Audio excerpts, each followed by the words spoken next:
Welcome to Warhammer 40k 8th edition Battle Report 52, 2,000 points, Tzeentch versus Ultramarines. This will be the big rulebook Maelstrom of War mission Contact Lost, and we will be rolling for a random map deployment today. Let's begin by taking a quick look around the board at where each of the objective markers have been placed. Beginning in this 2 foot by 2 foot section, objective marker 3 is right here next to this crater. In this middle 2 foot by 2 foot section, objective marker 6 is down here next to this crater. In this third 2 foot by 2 foot section, objective marker 1 is up here next to this crater.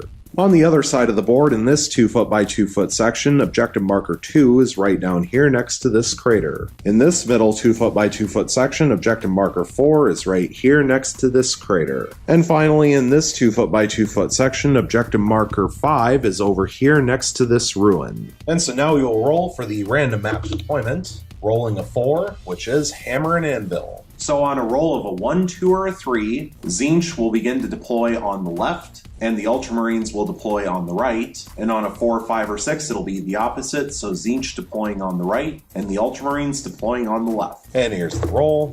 Rolling a 2. So Tzeentch will begin to deploy on the left side of the board, and the Ultramarines will deploy on the right side of the board. And now on a roll of a 1, 2, or a 3, Tzeentch will begin to deploy first, and on a 4, 5, or 6, the Ultramarines will begin to deploy first. Rolling another 2, so Tzeentch will begin to deploy first. We will be back after the deployment. The deployment is now finished. Tzeentch began to deploy first, but the Ultramarines finished deploying first, which means that the Ultramarines will go first unless Tzeentch is able to successfully seize the initiative. Let's take a quick look around the board at where each army placed all of their units. Beginning with the Ultramarines deployment and going from right to left from Tzeentch's perspective, we have the first squad of 5 tactical marines, Land Raider number 1 with a squad of assault centurions and a chaplain embarked inside, the warlord Rabout Guilliman, the second squad of 5 tactical marines sitting on objective marker 1, Land Raider number 2, which also has a squad of assault centurions and a chaplain embarked inside, and finally the third squad of 5 tactical marines sitting on objective marker 2. Moving over to the Tzeentch deployment, going from right to left from the Ultramarines perspective, we have the first squad of 10 pink horrors. This is the squad that has the demonic icon and the instrument of chaos. The Lord of Change with Rod of Sorcery and the Impossible Robe, sitting in the ruin. The first Thousand Suns Demon Prince of Tzeentch with wings. The Warlord Kairos Fateweaver. The second squad of 10 pink horrors, sitting on objective marker 5. The second Thousand Suns Demon Prince of Tzeentch with wings.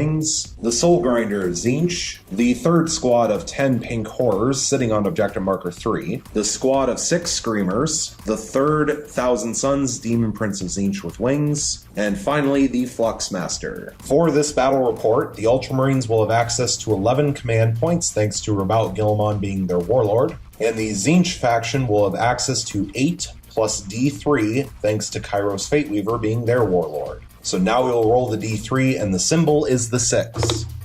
And they roll a 4, which becomes a 2 on the D3, so Tzeentch will have access to 10 command points total. For a full overview of both armies with all of the war gear that they are bringing, please check out the pregame show which was released at the beginning of the group. The link for the pregame show will be in the description down below. And so now we need to roll to see if Tzeentch will successfully seize the initiative on a 6, and they fail by rolling a 2. So let's go into Ultramarines, turn 1.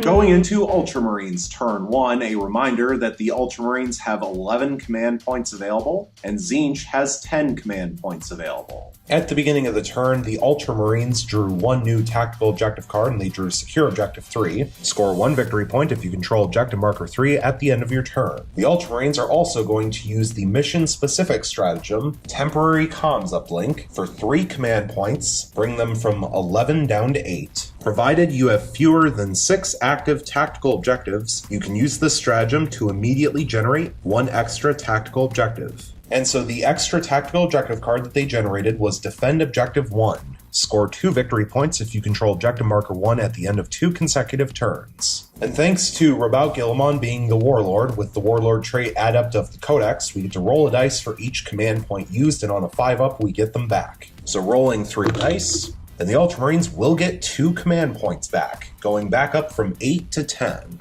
And Objective Marker 3 is this one right here, currently being controlled by a squad of 10 Pink Horrors. And Objective Marker 1 is this one right here, currently being controlled by a squad of 5 Tactical Marines. So going into the movement phase, this squad of 5 Tactical Marines sitting on Objective Marker 1 will remain still. This squad of 5 Tactical Marines sitting on Objective Marker 2 will also remain still. This third squad of 5 Tactical Marines, which is not sitting on an Objective Marker, will also remain still. The Warlord Rabao Guilliman will move up to 8 inches. This Land Raider will move up to 10 inches. This Land Raider will also move up to 10 inches. Going into the shooting phase, Tzeentch will begin by using the stratagem Warp Surge for 2 command points, bring them from 10 down to 8. Use this stratagem at the start of any phase, select a unit of demons. Until the end of the phase, you cannot reroll saving throws for this unit, but its invulnerable save is improved by 1 to a maximum of 3 up. And this has been changed, of course, in the recent updates to state change the save to a maximum of 4 up. Of course. And this will be used on Kairos Fateweaver. So he will have a 4-up invulnerable save, and because he's a Chaos Demon of Tzeentch, he gets to add 1 to his invulnerable saving throws, which means he passes on a 3-up now. We will begin with Rabao Guilliman, who will fire his Hand of Dominion into this squad of 6 Screamers, which are just within 24-inch range. 3 shots, hitting on 2s, rerolling, getting 2 hits and 1 reroll. And here's the reroll. Getting 3 hits. Strength 6 versus Toughness 4 means wounding on 3s, rerolling, getting 2 wounds and 1 reroll. And here's the reroll, getting all 3 wounds. Minus 1 AP, so 3 4-up invulnerable saves. They're really 5-up invulnerable saves, but passing on 4s. And passing 2, failing 1.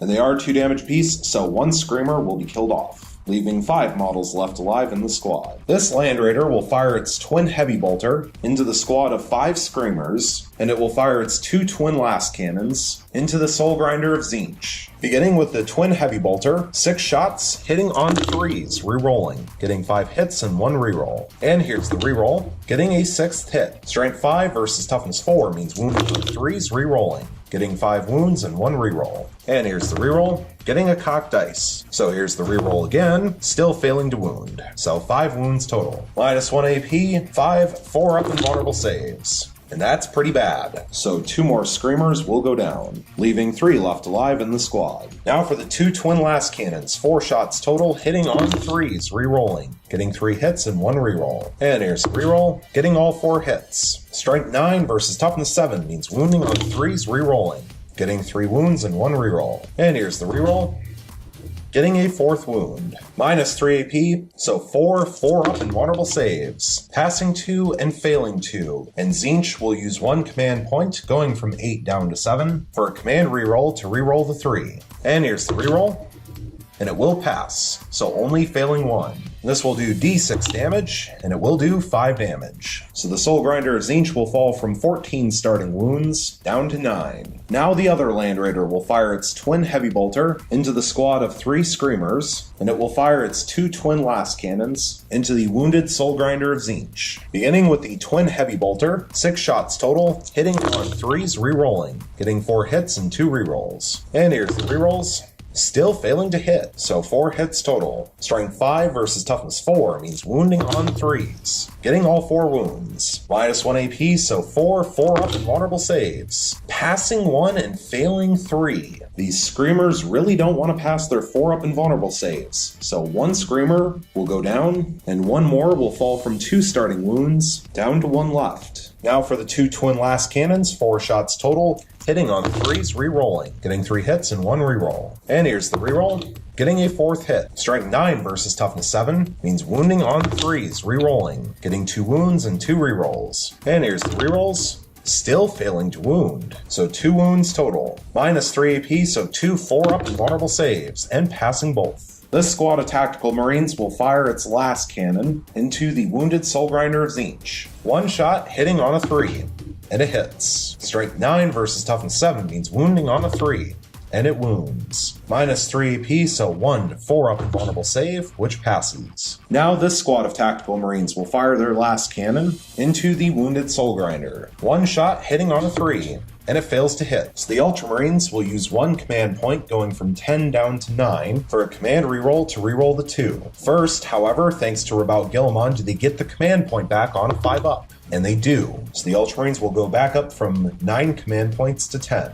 So now for the reroll of the hit roll, needing a 3, and they do get it. So it will hit. Strength 9 versus toughness 7 means wounding on a 3, and it will wound. -3 AP, so 1 4-up vulnerable save, which fails. And it will do D6 damage, and it will do 2 damage. So the Soul Grinder will fall from 9 wounds down to 7 left. Finally, this squad of Tactical Marines will fire their last cannon into the wounded Soul Grinder. And the Ultramarines will use the stratagem Scions of Guilliman for 1 command point, bring them from 10 down to 9. Use this stratagem when an Ultramarines infantry or Ultramarines biker unit is selected to attack in a shooting or fight phase. You can reroll all hit rolls of 1 for that unit for the rest of the phase. If the unit is a tactical squad or intercessor squad, reroll all failed hit rolls instead. And of course, thanks to Rabout Guilliman, on a 5-up they get the command point back, and they will not. So the Ultramarines are now permanently down to 9 command points. So 1 shot from the last cannon hitting on a 3, rerolling. Getting a hit. Strength 9 versus toughness 7 means wounding on a 3, and it wounds. -3 AP, so 1 4-up vulnerable save, which passes. Going into the assault phase, there are no charges to declare, which means going into the fight phase, there are no fights to resolve. Going into the morale phase, this squad of Screamers lost 4 models this turn, and they have a leadership of 7. And even though Tzeentch could use a command reroll if they failed, they don't want to risk failing it twice and giving the Ultramarines first blood, so Tzeentch is going to use the stratagem Insane Bravery for 2 command points, bring them from 7 down to 5. You can automatically pass a single morale test. This stratagem must be used before taking the test. So those Screamers will automatically pass. And so taking a look at the tactical objective cards, the Ultramarines failed to complete Secure Objective 3. However, they are now 1 turn into holding Defend Objective 1. So they will hold on to Defend Objective 1, and at this point they will throw Secure Objective 3 away. And so at the end of Ultramarines turn 1, the score currently sits at 0 victory points for the Ultramarines and 0 victory points for Tzeentch.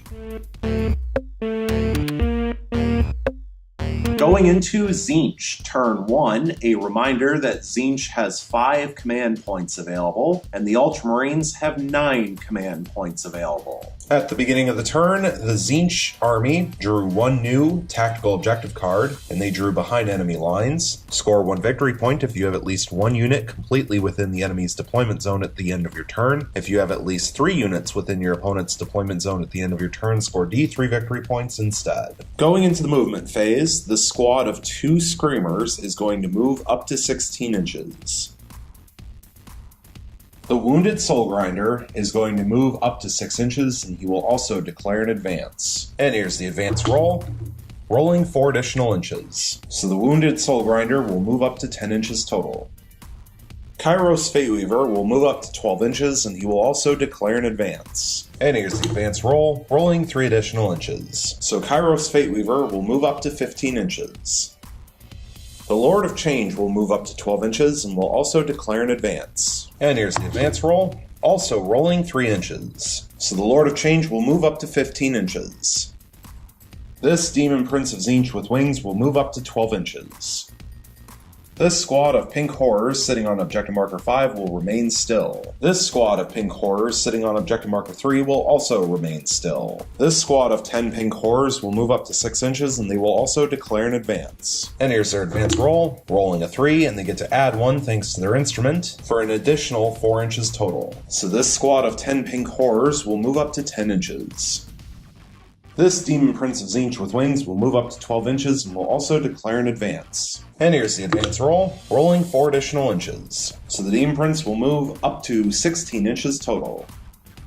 Now the third Demon Prince of Tzeentch with wings will move up to 12 inches. Finally, the Flux Master will move up to 12 inches and will also declare an advance. And here's the advance roll, rolling 1 additional inch. So the Flux Master will move up to 13 inches.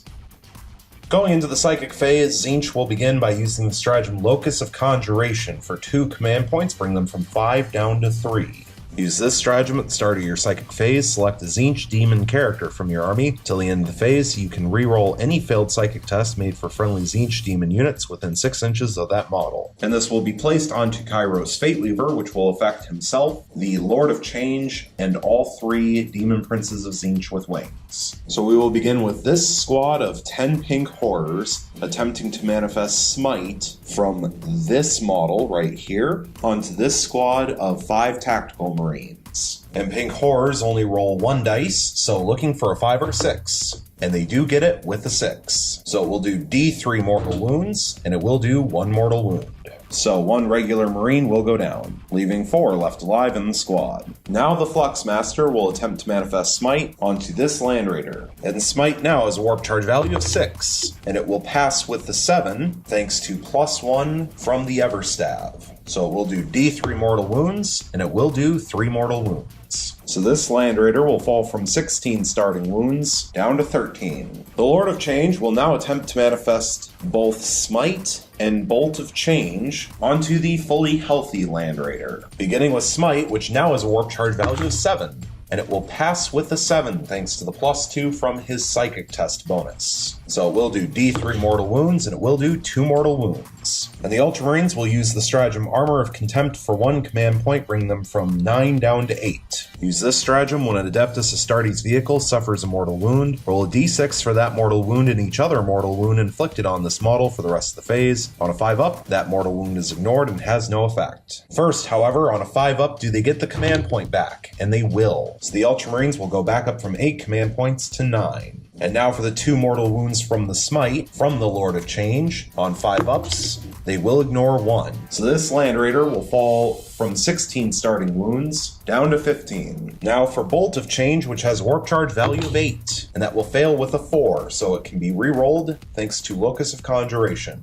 And here's the reroll, and now it will pass with a 9. D3 mortal wounds, and it will do 1 mortal wound. Is ignored on a 5-up, and it is not. So this Land Raider will fall from 15 wounds down to 14. Kairos Fateweaver will now attempt to manifest Gaze of Fate, and then he will attempt to manifest both Smite and Infernal Gateway onto the Land Raider that is down to 14 wounds. And Gaze of Fate has a warp charge value of 6, and it will pass with the 7 thanks to the +2 from the psychic test bonus. So Tzeentch will have 1 free reroll to use later this turn. Now for Smite, which now has a warp charge value of 8. And that will fail with a 2, which is actually a 4 thanks to the +2 from the psychic test bonus, but he can re-roll it thanks to Locus of Conjuration. And here's the re-roll, and now it will pass with the 9. D3 mortal wounds, and it will do 2 mortal wounds. Thanks to Armor of Contempt, looking for 2 5-ups to ignore them, and they will ignore 1. So the Land Raider will fall from 14 wounds down to 13. Finally, from Kairos Fateweaver, we have Infernal Gateway, which has a warp charge value of 8.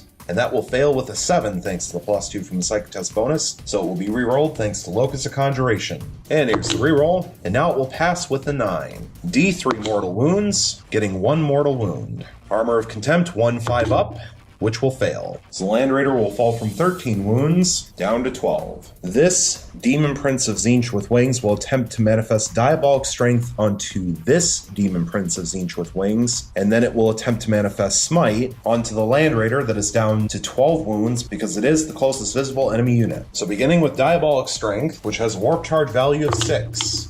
And it will fail with a 5, but it can be re-rolled thanks to Locus of Conjuration. And here's the re-roll, which will fail again. And now for Smite. And the Thousand Sons, Demon Princes of Tzeentch, get to ignore Smite nerf, thanks to their special ability, Brotherhood of Sorcerers. So Smite has a warp charge value of 5, and that will barely pass with the 5. So it will do D3 mortal wounds, and it will do 1 mortal wound.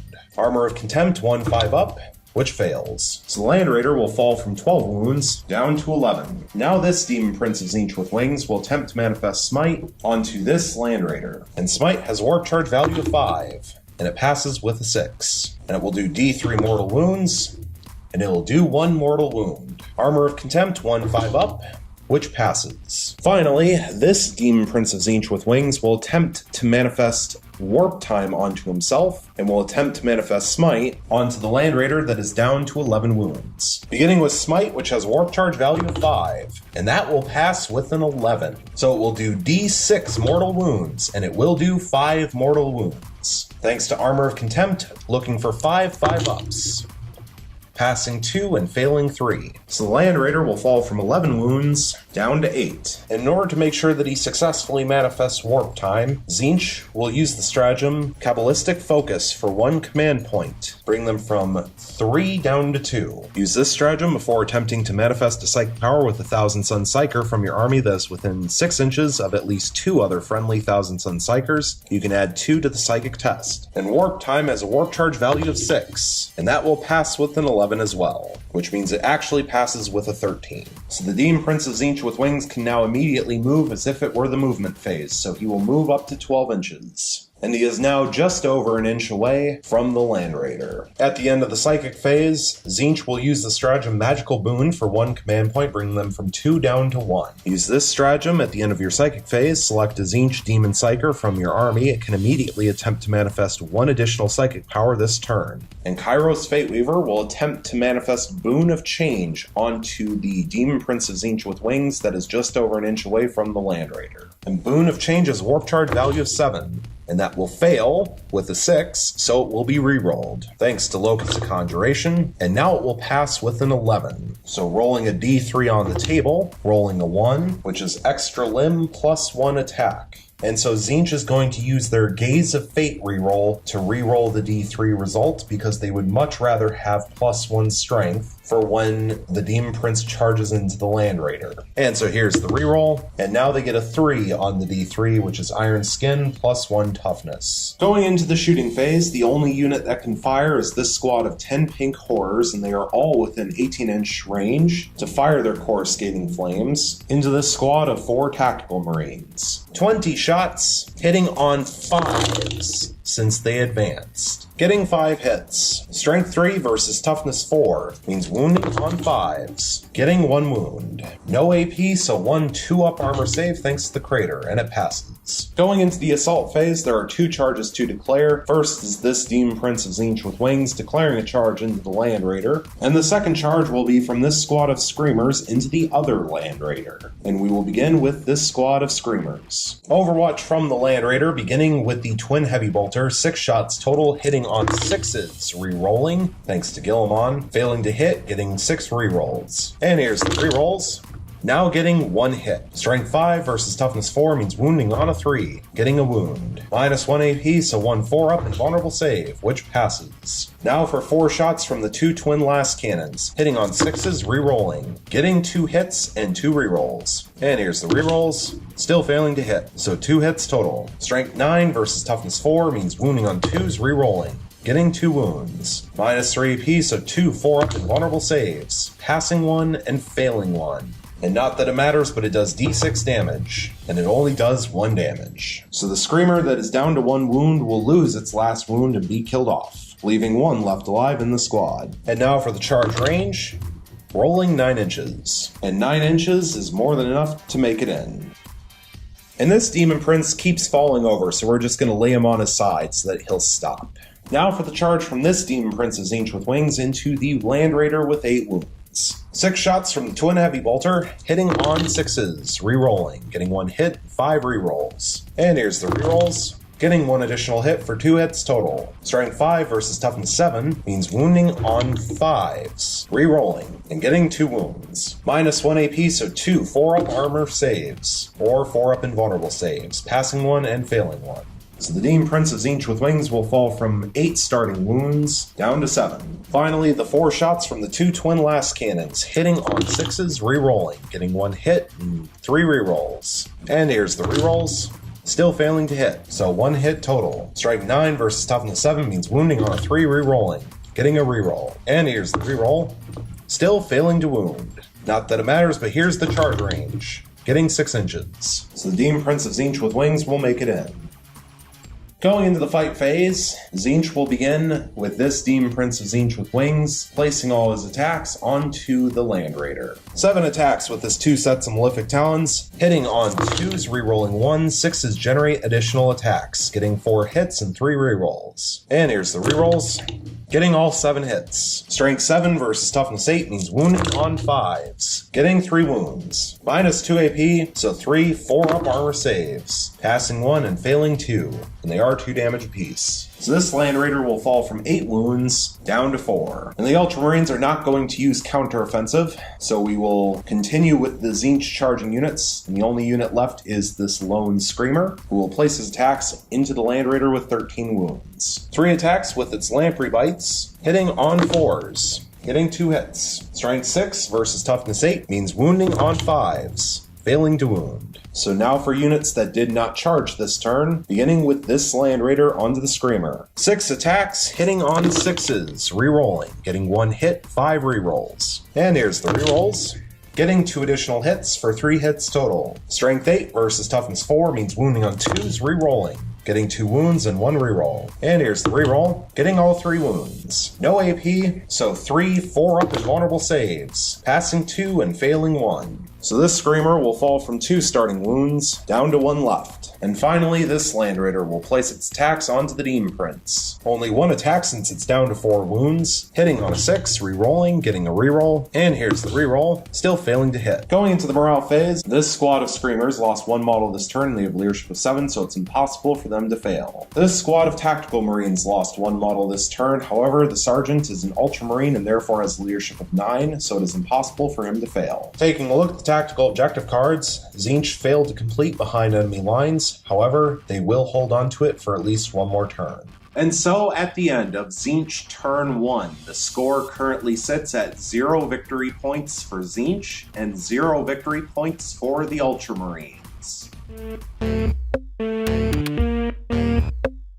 Going into Ultramarines turn 2, a reminder that the Ultramarines have 9 command points available, and Tzeentch has 1 command point available. At the beginning of the turn, a reminder that the Ultramarines are holding on to the tactical objective card Defend Objective 1, and they are 1 turn into completing this tactical objective card. And so the Ultramarines draw 1 new tactical objective card to bring them up to a total of 2, and they drew Defend Objective 5. Score 2 victory points if you control Objective Marker 5 at the end of 2 consecutive turns. And so the Ultramarines are going to use the mission-specific stratagem, Temporary Comms Uplink, for 3 command points, bring them from 9 down to 6. Provided you have fewer than 6 active tactical objectives, you can use the stratagem to immediately generate 1 extra tactical objective card. And so the extra tactical objective card that is generated will be Supremacy. Score D3 victory points if you control any 3 objective markers at the end of your turn. And thanks to Rabout Gilliman being the Warlord with the Warlord trait Adept of the Codex, we get to roll a dice for each command point used for that stratagem, and on 5-ups they are returned. And once again, just like in turn 1, the Ultramarines will get 2 of the 3 command points back, going back up from 6 command points to 8. And Objective Marker 1 is this one right here, currently being controlled by a squad of 5 Tactical Marines. And Objective Marker 5 is this one right here, currently being controlled by a squad of 10 Pink Horrors. Going into the movement phase, this squad of 4 Tactical Marines sitting on Objective Marker 2 will remain still. This squad of 5 Tactical Marines sitting on Objective Marker 1 will remain still. This squad of 5 Tactical Marines will have the last cannon remain still, while the Tactical Marine Sergeant and the 3 regular Tactical Marines armed with bolt guns will move up to 6 inches. The Warlord, Rabout Gilliman, will move up to 8 inches. The Chaplain and the squad of Assault Centurions will disembark from the Land Raider that is down to 4 wounds. The Land Raider will now fall back out of combat up to 3 inches. This squad of Assault Centurions will move up to 4 inches. The Chaplain will move up to 6 inches. The squad of Assault Centurions and the Chaplain that are currently embarked inside of the Land Raider with 13 wounds will disembark. The Land Raider that is down to 13 wounds will now fall back out of combat up to 10 inches. This squad of Assault Centurions will move up to 4 inches. Finally, the Chaplain will move up to 6 inches. Going into the shooting phase, this squad of tactical marines will fire their 4 bolt guns at full range into this lone screamer with 1 wound left, and then they will fire their last cannon into this wounded soul grinder. And the Ultramarines will use the stratagem Scions of Guilliman for 1 command point, bring them from 8 down to 7. Use this stratagem when an Ultramarines infantry or Ultramarines biker unit is selected to attack in a shooting or fight phase. You can reroll all failed hit rolls of 1 for that unit for the rest of the phase. If the unit is a tactical squad or intercessor squad, reroll all failed hit rolls instead. And do they get the command point back on a 5-up? And they will not, so the Ultramarines are permanently down to 7 command points. Beginning with the bolt guns. 4 shots hitting on 3s, rerolling all failed hit rolls thanks to the stratagem, getting 3 hits and 1 reroll. And here's the reroll.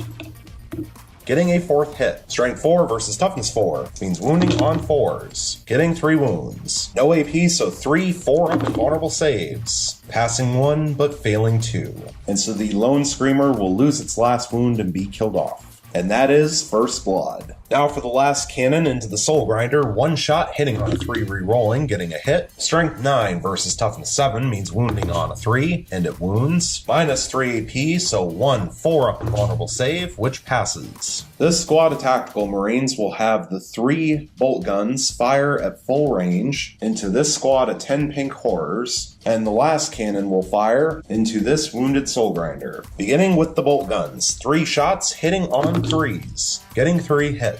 Strength 4 versus Toughness 3 means wounding on 3s, getting 2 wounds. No AP, so 2 4-up invulnerable saves, passing 1 and failing 1.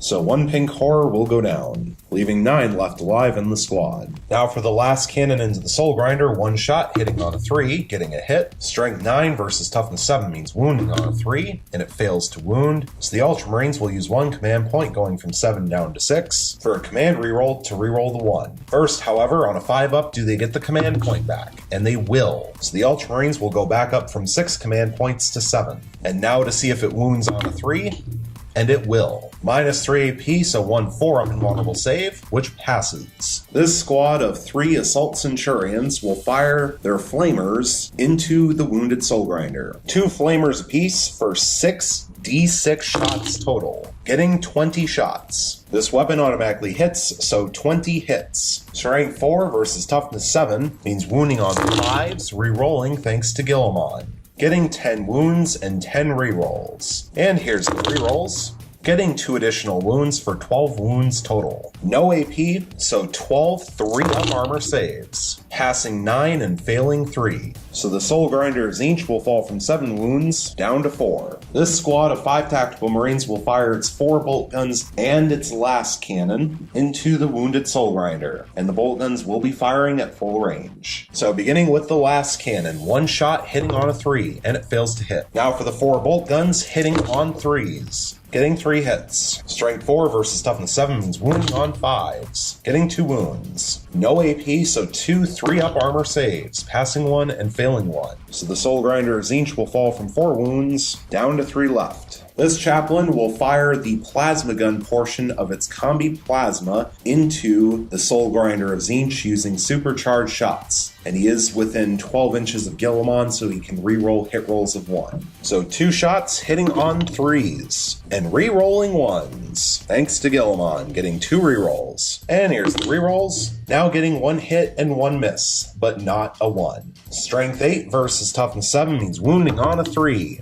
and it wounds. Minus 3 AP, so 1 4-up invulnerable save, which passes. The other chaplain will now fire its combi plasma in rapid fire range using supercharged shots only from the plasma gun into the Soul Grinder. 2 shots hitting on 3s rerolling, getting a hit and a reroll. And here's the reroll, getting 2 hits. Strength 8 versus Toughness 7 means wounding on 3s rerolling thanks to Guilliman, getting 2 wounds. Minus 3 AP, so 2 4-up invulnerable saves, passing 1 and failing 1, and it is 2 damage apiece. So the Soul Grinder of Tzeentch will fall from 3 wounds down to 1 left. Rabout Guilliman will fire his Hand of Dominion in rapid fire range into the Soul Grinder of Tzeentch, who is down to 1 wound.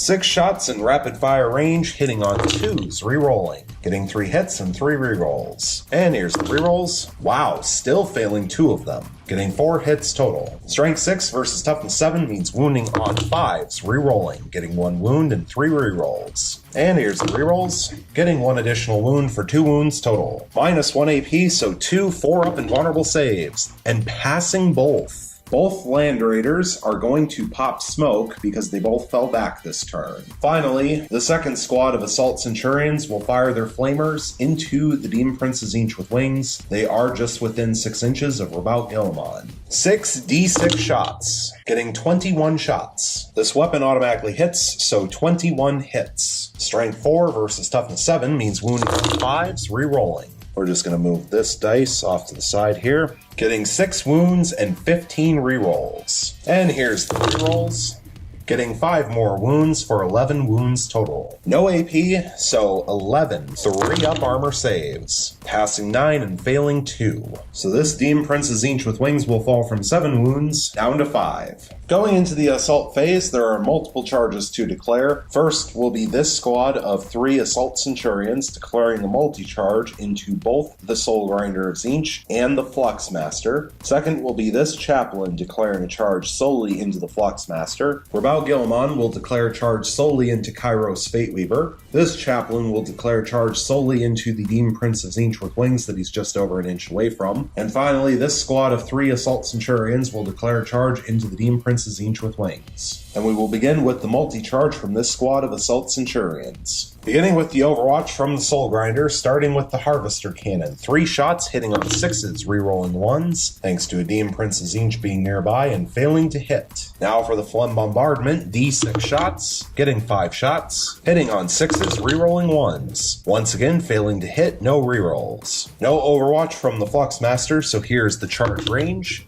getting 10 inches. And that will be more than enough to make it in. Now for the charge from Guilliman into Kairos Fateweaver. And here's the charge range, rolling 8 inches. And 8 inches is more than enough to make it in.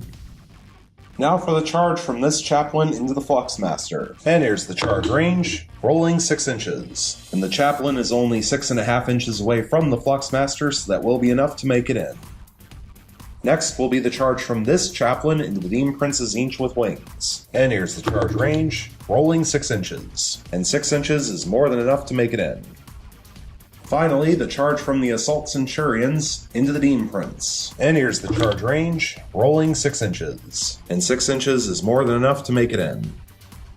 Going into the fight phase, we need to roll for Tzeentch's Locus of Trickery. Now that there are Chaos Demon of Tzeentch characters, either in combat or within 6 inches of units that are within combat. So rolling 2 dice, take away the highest, and hit rolls of 1 will not count. Once again showing why this is a useless ability. So we will begin with this squad of 3 Assault Centurions placing their attacks onto the Demon Prince Tzeentch with wings. 7 attacks total from the squad with their siege drills, hitting on 3s, rerolling thanks to the Chaplain, and a good thing too, getting 3 hits and 4 rerolls. And here's the rerolls, now getting 6 hits. Strength 10 versus toughness 7 means wounding on the 3s, and they are not within 6 inches of Guilliman, so no rerolls on the wound rolls, getting 3 wounds. Minus 4 AP, so 3 4-up invulnerable saves, passing 2 and failing 1. And it will do 3 damage. So the Demon Prince will fall from 5 wounds down to 2 left. And Tzeentch only has 1 command point available, so they will not be able to use counteroffensive, which means we will continue with Ultramarine charging units. And next will be this Chaplain placing its attacks onto the Demon Prince Tzeentch with wings. 3 attacks with the Crozius Arcanum, hitting on 2s, rerolling,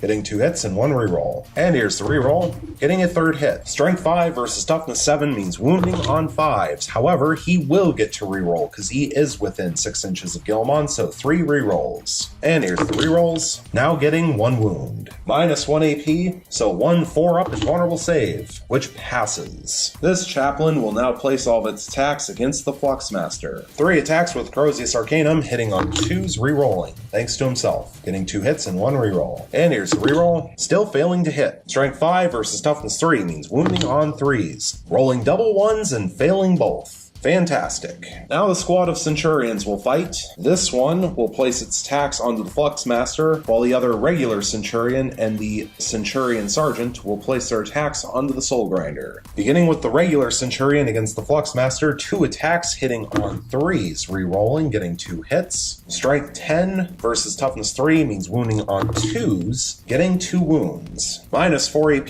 so 2 4-up invulnerable saves, and failing both. And they are 3 damage apiece. And the Flux Master only has 4 starting wounds, so he is instantly killed off.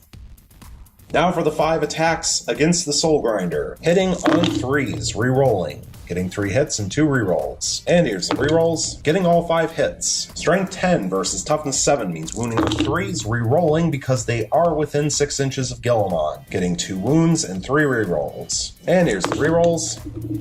Getting 2 additional wounds for 4 wounds total. Minus 4 AP, so 4 4-up invulnerable saves. Passing 2 and failing 2. Does the Soul Grinder explode on a 6? And it will not. So the Soul Grinder will lose its last wound and be killed off. And now the Centurions will consolidate up to 3 inches. Finally, Gilliman will pile in and then fight against Kairos Fateweaver.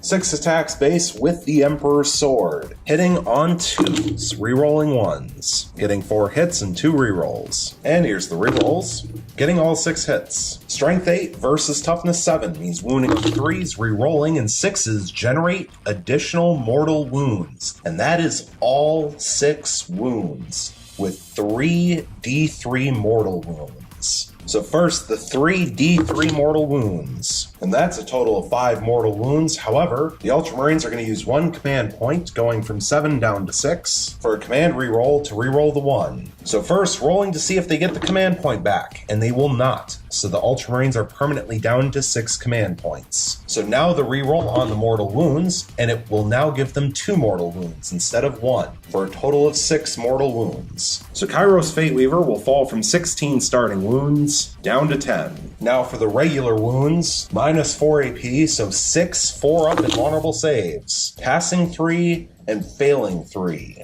And they are 3 damage apiece. So Kairos Fateweaver will fall from 10 wounds down to 1 left. Now moving over to units that did not charge this turn, which is only Tzeentch units, this Demon Prince of Tzeentch with wings will place all of his attacks onto the squad of Assault Centurions. 7 attacks with his 2 sets of Malefic Talons, hitting on 2s, rerolling 1s. 6s generate additional attacks, getting all 7 hits and 2 additional attacks. And here's the 2 additional, hitting on 2s, rerolling 1s, getting a hit and a reroll. And here's the reroll. Still failing to hit, so 8 hits total. Strength 7 versus Toughness 5 means wounding on 3s, getting 5 wounds. Minus 2 AP, so 5 4-up armor saves, passing 2 and failing 3. They are 2 damage apiece. However, the damage does not carry over from model to model, and the Centurions are only 3 wounds apiece, so the first 2 of the 3 wounds that went through will simply kill off 1 Centurion, and then the 3rd wound that went through will bring the 2nd normal Centurion from 3 starting wounds down to 1 left. And now for Kairos Fateweaver placing his attacks onto Rabaut Gilliman. Since he's down to 1 wound, Kairos Fateweaver is 1 attack base with the Staff of Tomorrow, hitting on 3, rerolling 1s, getting a hit. Strength 8 versus Toughness 6 means wounding on a 3, and it wounds. Minus 3 apiece, so 1 3-up invulnerable save, which passes. So now the Ultramarines will use the stratagem Honor the Chapter for 3 command points, bring them from 6 down to 3. Use this stratagem at the end of the fight phase, select an Adeptus Astartes Infantry or Adeptus Astartes Biker unit. That unit can immediately fight for a 2nd time. And this will be used on the squad of 2 Assault Centurions, who will place their attacks once again on the Demon Prince of Tzeentch with wings, who is down to 2 wounds. And of course, before we go further, we need to roll to see if on 5-ups they get command points back. And they will get 1 back. So the Ultramarines will go back up from 3 command points to 4 left. 5 attacks total with their siege drills, hitting on 3s, rerolling, thanks to the Chaplain, getting 3 hits and 2 rerolls. And here's the rerolls, getting all 5 hits. Strength 10 versus Toughness 7 means wounding on 3s, getting 3 wounds. Minus 4 AP, so 3 4-up invulnerable saves, passing 2 and failing 1. So Tzeentch will use their last command point, going from 1 down to 0, for a command reroll to reroll the 3. And here's the reroll. and it will still fail, so 3 damage will go through. So this Demon Prince of Tzeentch with wings will lose its last 2 wounds and be killed off. And now the Centurions will consolidate forward up to 3 inches. Going into the morale phase, this squad of Centurions lost 1 model this turn. However, the Sergeant has leadership of 9 thanks to being an Ultramarine, so it's impossible for them to fail. Finally, this squad of Pink Horrors lost 1 model this turn and they have leadership of 7, so it's impossible for them to fail. However, thanks to their demonic icon, they roll their morale test and they roll a 1, they get D6 slain models back. So here's their morale check roll, and they roll a 6, so they pass, but nothing happens. And so now taking a look at the tactical objective cards, the Ultramarines have finished successfully defending Objective 1 for 2 victory points. They have failed to begin to defend Objective 5, but they are holding 3 different objective markers, so they will successfully complete Supremacy for D3 victory points. And here's the D3 roll, and it will give them just 1 victory point. And at this point, the Ultramarines will throw Defend Objective 5 away. And so at the end of Ultramarines turn 2, the score currently sits at 4 victory points for the Ultramarines thanks to First Blood, and 0 victory points for Tzeentch. Going into Tzeentch turn 2, a reminder that Tzeentch has 0 command points available, and the Ultramarines have 4 command points available. At the beginning of the turn, a reminder that Tzeentch held on to the tactical objective card behind enemy lines from the previous turn, and so to get themselves up to a total of 2 tactical objective cards, they drew 1 additional, and they drew Secure Objective 4. Score 1 victory point if you control Objective Marker 4 at the end of your turn. And Objective Marker 4 is this one right here, currently being controlled by a squad of Pink Horrors. So going into the movement phase, this squad of 9 Pink Horrors is going to reposition slightly. This squad of 10 Pink Horrors sitting on Objective Marker 5 will remain still. This squad of 10 Pink Horrors sitting on Objective Marker 3 will also remain still. The Demon Prince back here will move up to 12 inches. Kairos Fateweaver, who is down to 1 wound, will fall back out of combat up to 6 inches. This Demon Prince of Tzeentch with wings will move up to 12 inches. Finally, the Lord of Change with Rod of Sorcery will move up to 12 inches.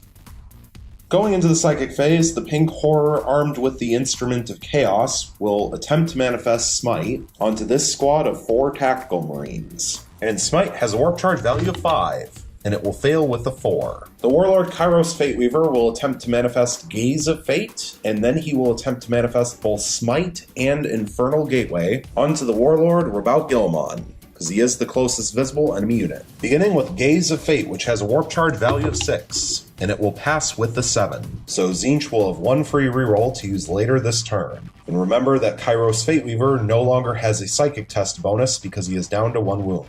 Next will be Smite, which now has a Warp Charge value of 6, and that will pass with a 10. So it will do D3 mortal wounds, and it will do 2 mortal wounds. So Rabaut Gilmon will fall from 9 starting wounds down to 7. Finally, Infernal Gateway, which has a Warp Charge value of 8, and that will fail with a 3. Now the Lord of Change will attempt to manifest both Smite and Bolt of Change onto Rabaut Gilmon. And Smite now has a Warp Charge value of 7, and that will pass with a 10, thanks to the +2 from the Psychic Test bonus. And Tzeentch is going to take a gamble, because they only need to turn that 2 into a 3 in order to cause D6 mortal wounds instead of D3. So they will use their Gaze of Fate reroll to reroll the 2. And here's the reroll, and their gamble fails, but they still pass with a 9. So it will cause D3 mortal wounds, and it will cause 2 mortal wounds. So Gilmon will fall from 7 wounds down to 5. Now for Bolt of Change, which has a Warp Charge value of 8, which gets a 10 thanks to +2 from the Psychic Test bonus. So this will also cause D3 mortal wounds, and that will cause 3 mortal wounds. So Rabaut Gilmon will fall from 5 wounds down to 2 left. Now this Demon Prince of Tzeentch with wings will attempt to manifest Smite onto Rabaut Gilmon, because Rabaut Gilmon is the closest visible enemy unit, and he will also attempt to manifest Diabolic Strength onto this Demon Prince of Tzeentch with wings. And the Thousand Suns Demon Princes of Tzeentch with wings do not have to deal Smite nerf, so Smite has a Warp Charge value of 5, and it will go off with a 7.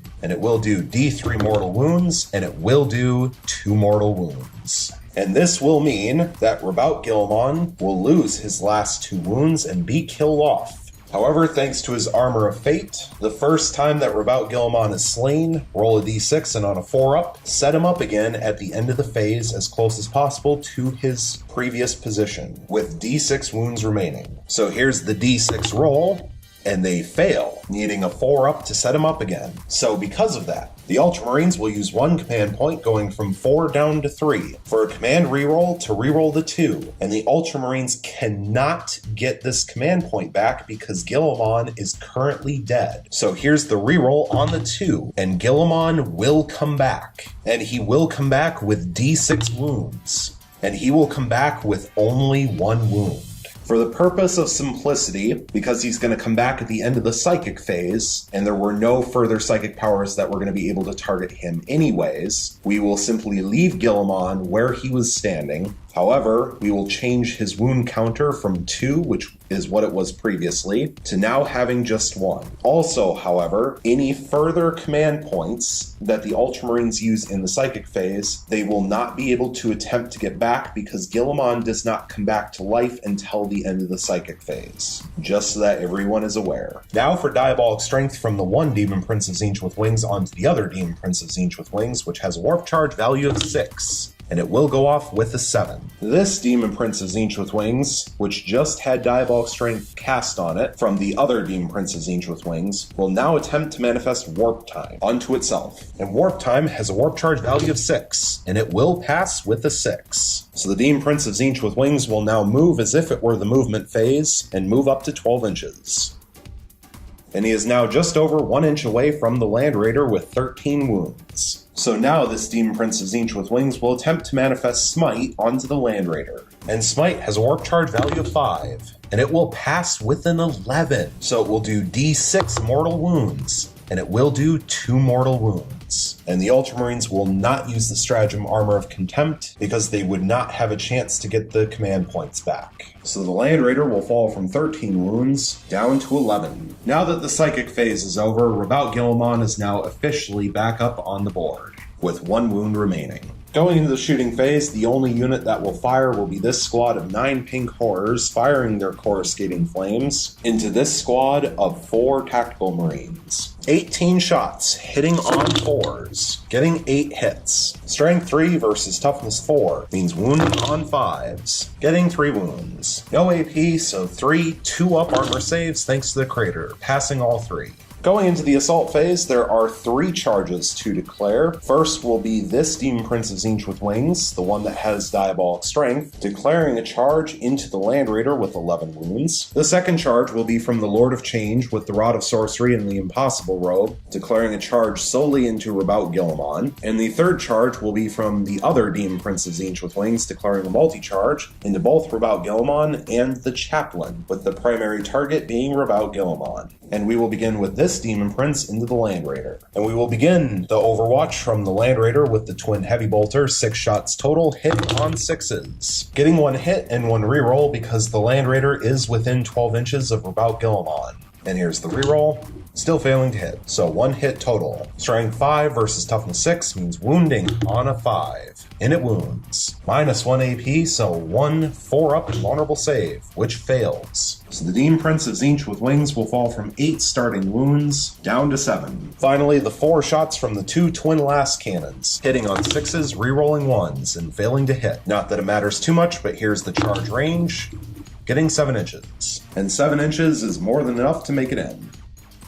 Now for the charge from the Lord of Change into Rabout Guilliman. Beginning with Overwatch from the Hand of Dominion. 6 shots in rapid fire range, hitting on 6s, re-rolling, getting 2 hits and 4 re-rolls. And here's the 4 re-rolls, failing to get any more hits, so 2 hits total. Strength 6 versus toughness 7 means wounding on 5s, re-rolling, getting a wound and a re-roll. And here's the reroll, still failing to wound, so 1 wound total. Minus 1 AP, so 1 3-up invulnerable save, which passes. And here's the charge range, getting 9 inches. Finally, the multi-charge from this Demon Prince of Tzeentch with wings. Because Guillimon's already engaged, only the Chaplain will be able to Overwatch, and he will Overwatch with his Combi Plasma. Since it's Overwatch, he will Overwatch with both profiles. So, beginning with 2 supercharged shots from the Plasma Gun portion, hitting on 6s, re-rolling, failing to hit, getting 2 rerolls. And here's the rerolls, getting 1 hit. Strength 8 versus Toughness 6 means wounding on a 3 re-rolling, getting a wound, minus 3 AP, so 1 4-up invulnerable save, which passes. Now the 2 shots from the Bolt Gun in rapid fire range, hitting on 6s, re-rolling, getting 2 rerolls. And here's the rerolls, still failing to hit. Now for the charge range from the Demon Prince, getting 8 inches. And 8 inches is more than enough to make it in.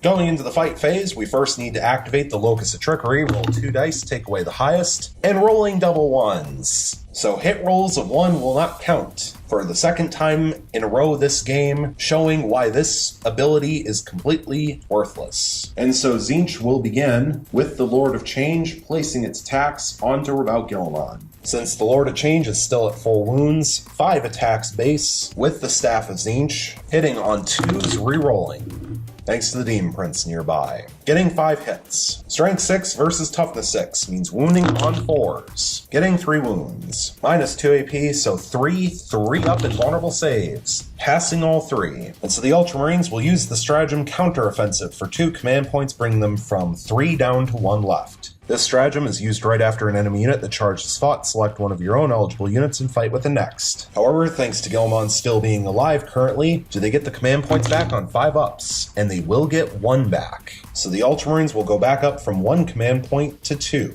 And so Guillimon will be chosen to fight, and he will place all of his attacks onto the Demon Prince of Tzeentch with wings. 6 attacks base with the Emperor's Sword, hitting on 2s, re-rolling, getting 4 hits, and 2 rerolls. And here's the rerolls, getting all 6 hits. Strength 8 versus Toughness 6 means wounding on 3s, re-rolling, getting 5 wounds, including a 6, which does an additional D3 mortal wounds, and 1 reroll. And here's the reroll, getting a 6th wound. So first we will resolve the D3 mortal wounds, which will do 1 mortal wound. And so the Ultramarines are going to use 1 command point, going from 2 down to 1, for a command reroll to reroll the number of mortal wounds. But first, do they get the command point back on a 5-up?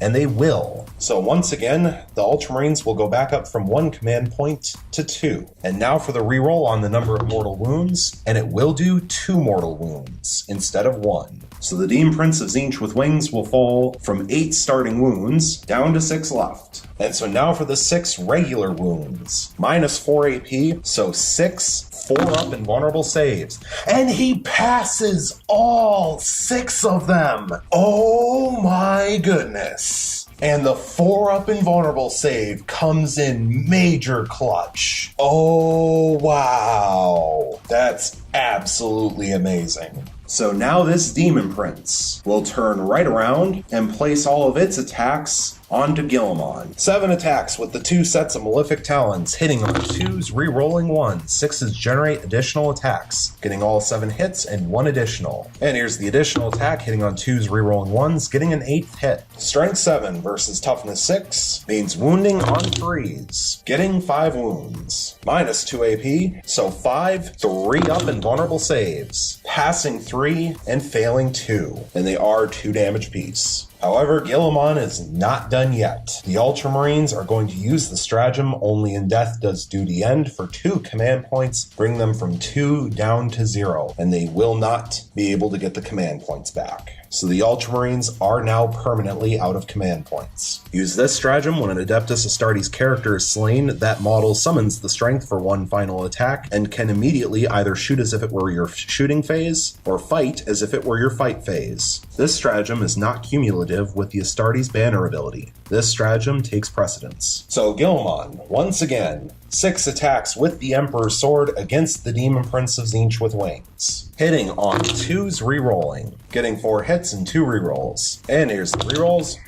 getting all 6 hits. Strength 8 versus Toughness 6 means wounding on 3s, re-rolling, getting 3 wounds and 3 re-rolls. And here's the re-rolls, getting 2 additional wounds for 5 wounds total, and one of them is a 6, which will generate an additional D3 mortal wounds. And here's the D3 mortal wounds, and it will do just 1 mortal wound. So the Demon Prince will fall from 6 wounds down to 5. Once again, now for the regular wounds, minus 4 AP, so 5 4-up invulnerable saves. And once again, passes 4 of them, only failing 1. This Demon Prince will not go down. However, it is 3 damage apiece. So this Demon Prince will fall from 5 wounds down to 2 left. And now Guilliman will lose his last wound and be killed off. And that is Slay the Warlord. Now this Demon Prince of Tzeentch with wings will place his attacks onto the Land Raider. 8 attacks, thanks to the 2 sets of Malefic Talons and Diabolic Strength, hitting on 2s, rerolling 1, 6s generate additional attacks, getting all 8 hits,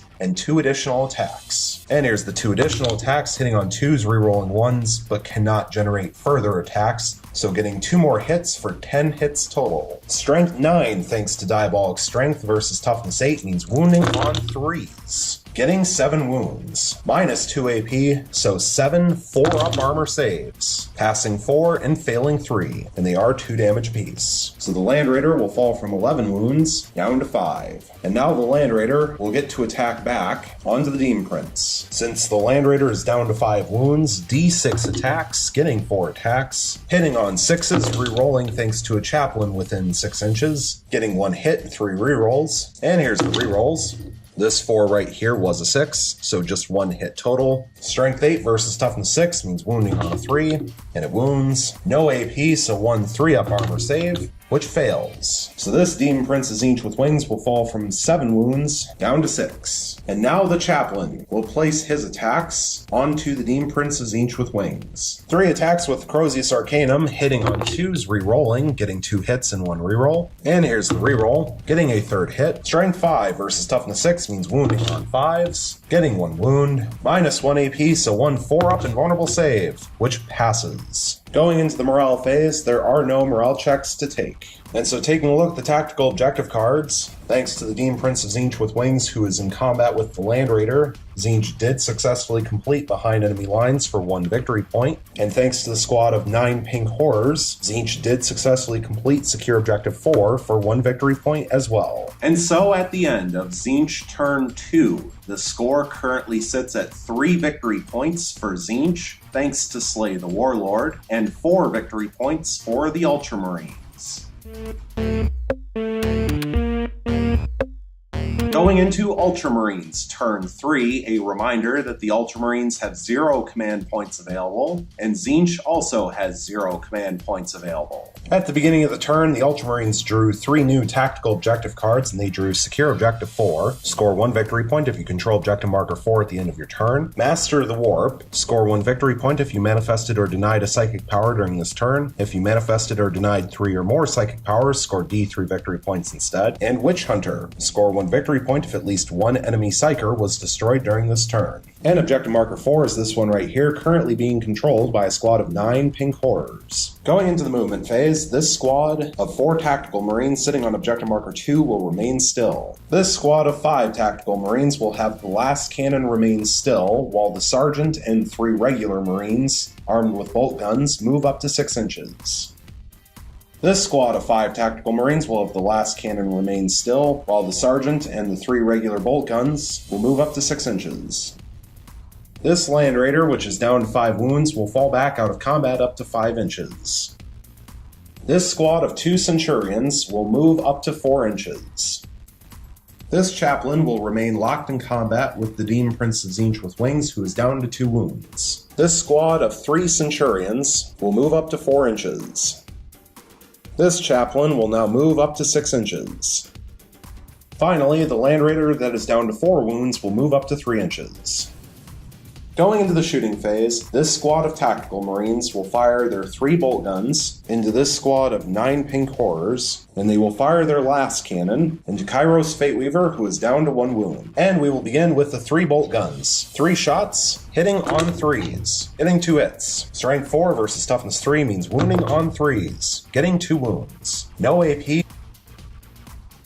2 4-up invulnerable saves. passing 1 and failing 1. So 1 pink horror will go down, leaving 8 left alive in the squad. Now for the last cannon into Kairos Fateweaver, 1 shot hitting on a 3, and it hits. Strength 9 versus toughness 7 means wounding on a 3, and it fails to wound. This chaplain is going to fire the plasma gun portion of its combi plasma with standard shots in rapid fire range into Kairos Fateweaver. 2 shots hitting on 3s, no rerolls, getting 2 hits. Strength 7 versus toughness 7 means wounding on 4s, getting 1 wound. Minus 3 AP, so 1 4-up vulnerable save, which passes. This squad of 3 assault centurions is going to have the centurion sergeant and the regular centurion in the middle fire all of their flamers into Kairos Fateweaver because they are within 8 inches of him, and the regular centurion in the back will fire its 2 flamers into the Lord of Change with Rod of Sorcery and the Impossible Robe, because he is not within 8 inches of Kairos Fateweaver. So beginning with the attacks onto Kairos Fateweaver, 4d6 shots, getting 16 shots. This weapon automatically hits, so 16 hits. Strength 4 versus toughness 7 means wounding on 5s, getting 6 wounds. No AP, so 6 4-up and vulnerable saves, passing 3 and failing 3. So Kairos Fateweaver will lose his last wound and be killed off, and that is Slay the Warlord. Now for the 2 flamers into the Lord of Change, 2d6 shots, getting 2 shots. This weapon automatically hits, so 2 hits. Strength 4 versus toughness 7 means wounding on 5s, getting 1 wound. No AP, so 1 3-up invulnerable save, thanks to the Impossible Robe, which fails. So the Lord of Change will fall from 16 starting wounds down to 15. This chaplain is locked in combat and has no pistol weapons, so he will not be able to fire. The Land Raider with 5 wounds fell back out of combat this turn, and therefore will not be able to fire. This squad of 2 Centurions will fire all of their flamers into the Demon Prince of Tzeentch with wings, who is down to 6 wounds because it is the closest visible enemy unit. 4d6 shots, getting 14 shots. This weapon automatically hits, so 14 hits. Strength 4 versus toughness 6 means wounding on 5s, getting 8 wounds. No AP, so 8 3-up armor saves, passing 6 and failing 2.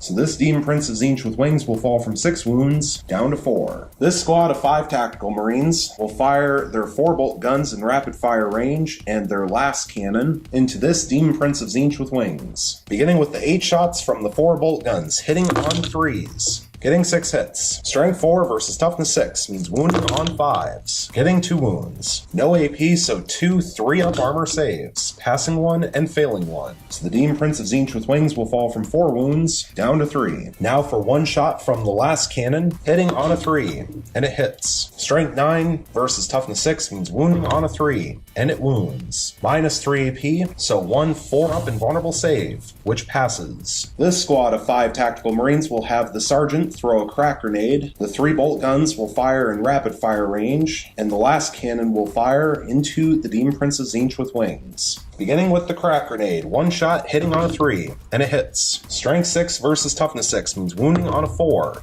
and it fails to wound. 3 bolt guns in rapid fire range means 6 shots total, hitting on 3s, getting 5 hits. Strength 4 versus toughness 6 means wounding on 5s, failing to wound. Finally, 1 shot from the last cannon, hitting on a 3, and it hits. Strength 9 versus toughness 6 means wounding on a 3, and it wounds. Minus 3 AP, so 1 4-up invulnerable save, which fails, and it will do d6 damage, and it will do 6 damage. So this Demon Prince of Tzeentch with wings will lose its last 3 wounds and be killed off. This Land Raider, that is down to 4 wounds, will fire its twin heavy bolter into this squad of 8 pink horrors, and it will fire its 2 twin last cannons into the Lord of Change with the Rod of Sorcery and Impossible Robe, who is down to 15 wounds. Beginning with 6 shots from the twin heavy bolter, hitting on 5s, thanks to being down to 4 wounds, getting 4 hits. Strength 5 versus toughness 3 means wounding on 3s, getting 3 wounds. Minus 1 AP, so 3 4-up invulnerable saves, and failing all 3. So 3 pink horrors will go down, leaving 5 left alive in the squad. Finally, the 4 shots from the 2 twin last cannons into the Lord of Change, hitting on 5s, getting 2 hits. Strength 9 versus toughness 7 means wounding on 3s, getting 1 wound. Minus 3 AP, so 1 3-up invulnerable save, which passes. Going into the assault phase, there are 3 charges to declare. First will be this squad of 2 Centurions, declaring a charge into the Demon Prince of Tzeentch with wings, who is down to 2 wounds. Second will be the squad of 3 Centurions, declaring a charge into the Lord of Change. And third will be this Chaplain, also declaring a charge into the Lord of Change. And we will begin with this squad of 2 Assault Centurions. And here's the charge range, rolling 9 inches. And this squad of 2 Assault Centurions is just over 7 inches away from the Demon Prince of Tzeentch with wings, and so even though they will have to charge through a crater, they will be able to make it into combat. Now for this squad of 3 Centurions into the Lord of Change. And here's the charge range, rolling 7 inches. And 7 inches is more than enough to make it in. Finally, the charge from this Chaplain. And here's the charge range, rolling 5 inches. And 5 inches is more than enough to make it in.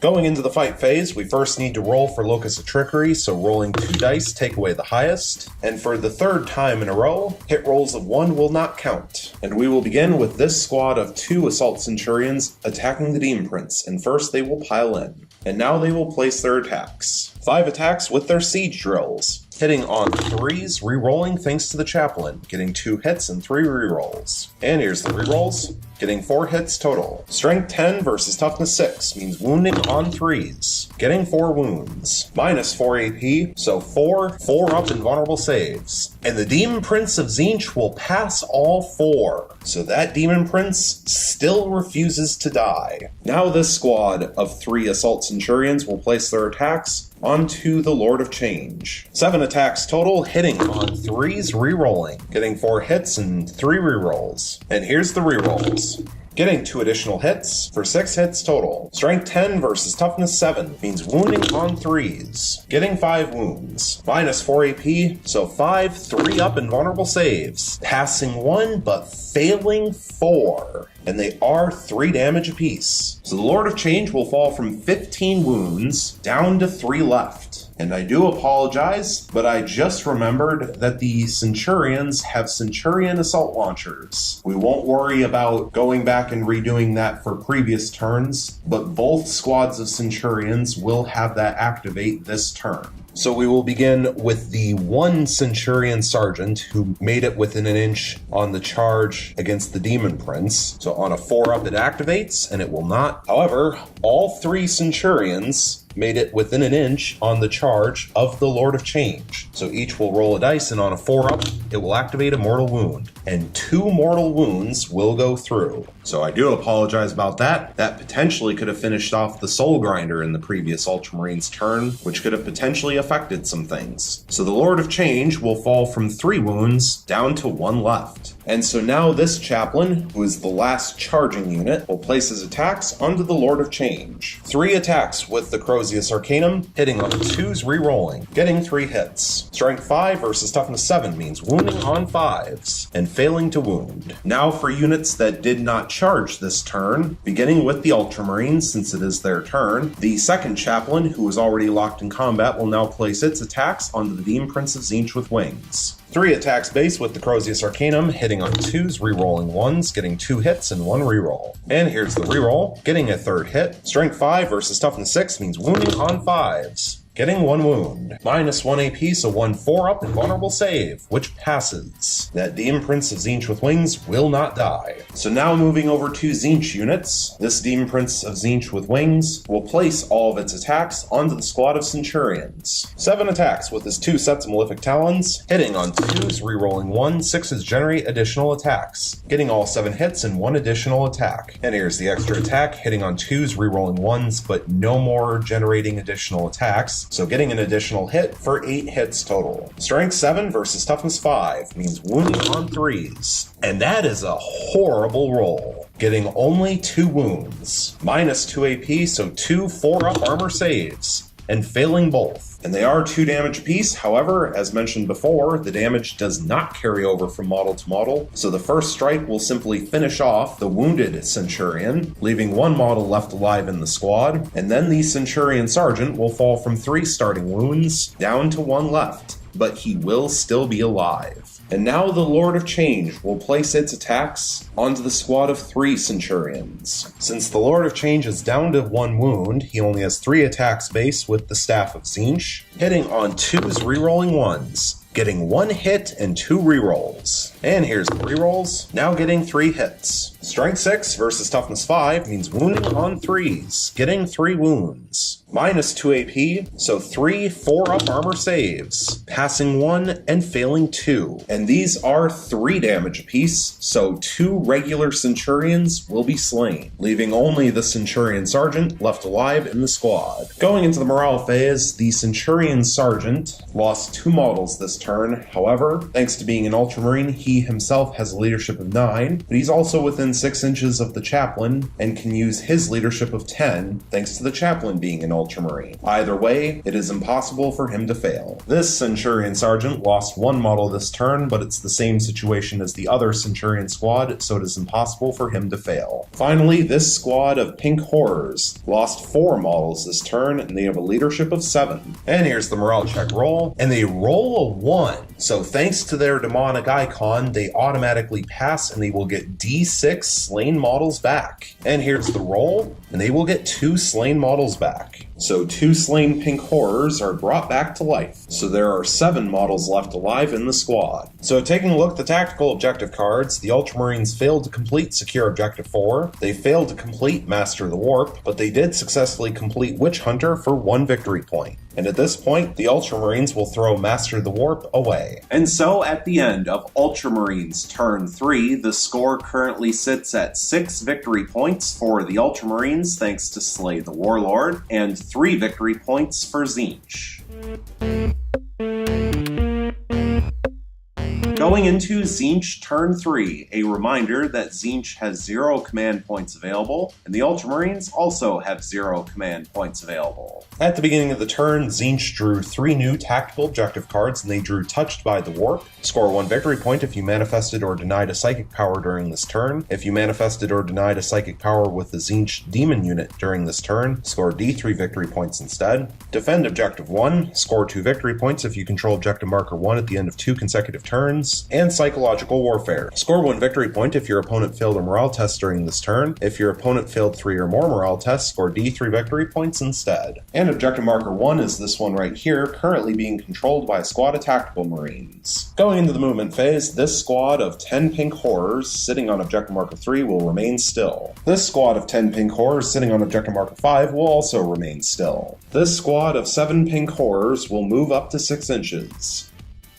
This Demon Prince of Tzeentch with wings will remain locked in combat. The Lord of Change will also remain locked in combat. Going into the Psychic phase, this squad of 7 Pink Horrors will attempt to manifest Smite from the Pink Horror who is armed with the Instrument of Chaos onto this squad of 4 Tactical Marines. And Smite has a warp charge value of 5. And it will pass with a 5. However, because there's fewer than 10 Pink Horrors in the squad that manifested the Smite, it will only do just 1 mortal wound instead of D3. So 1 Tactical Marine is killed off, leaving 3 left alive in the squad. The Lord of Change will now attempt to manifest both Smite and Bolt of Change onto this Chaplain. Beginning with Smite, which now has a warp charge value of 6, and it will fail with a 4. The Lord of Change is down to 1 wound and therefore has no more Psychic test bonus. So Smite will not go off. So now the Lord of Change will attempt to manifest Bolt of Change, which has a warp charge value of 8, and that will fail with a 7. So the Lord of Change will fail to manifest both psychic powers. This Demon Prince of Tzeentch with wings will attempt to manifest Smite onto the Centurion Sergeant, and he will attempt to manifest Diabolic Strength onto himself. And the Demon Prince of Tzeentch with wings ignores Smite nerf, so beginning with Smite, which has a warp charge value of 5 again.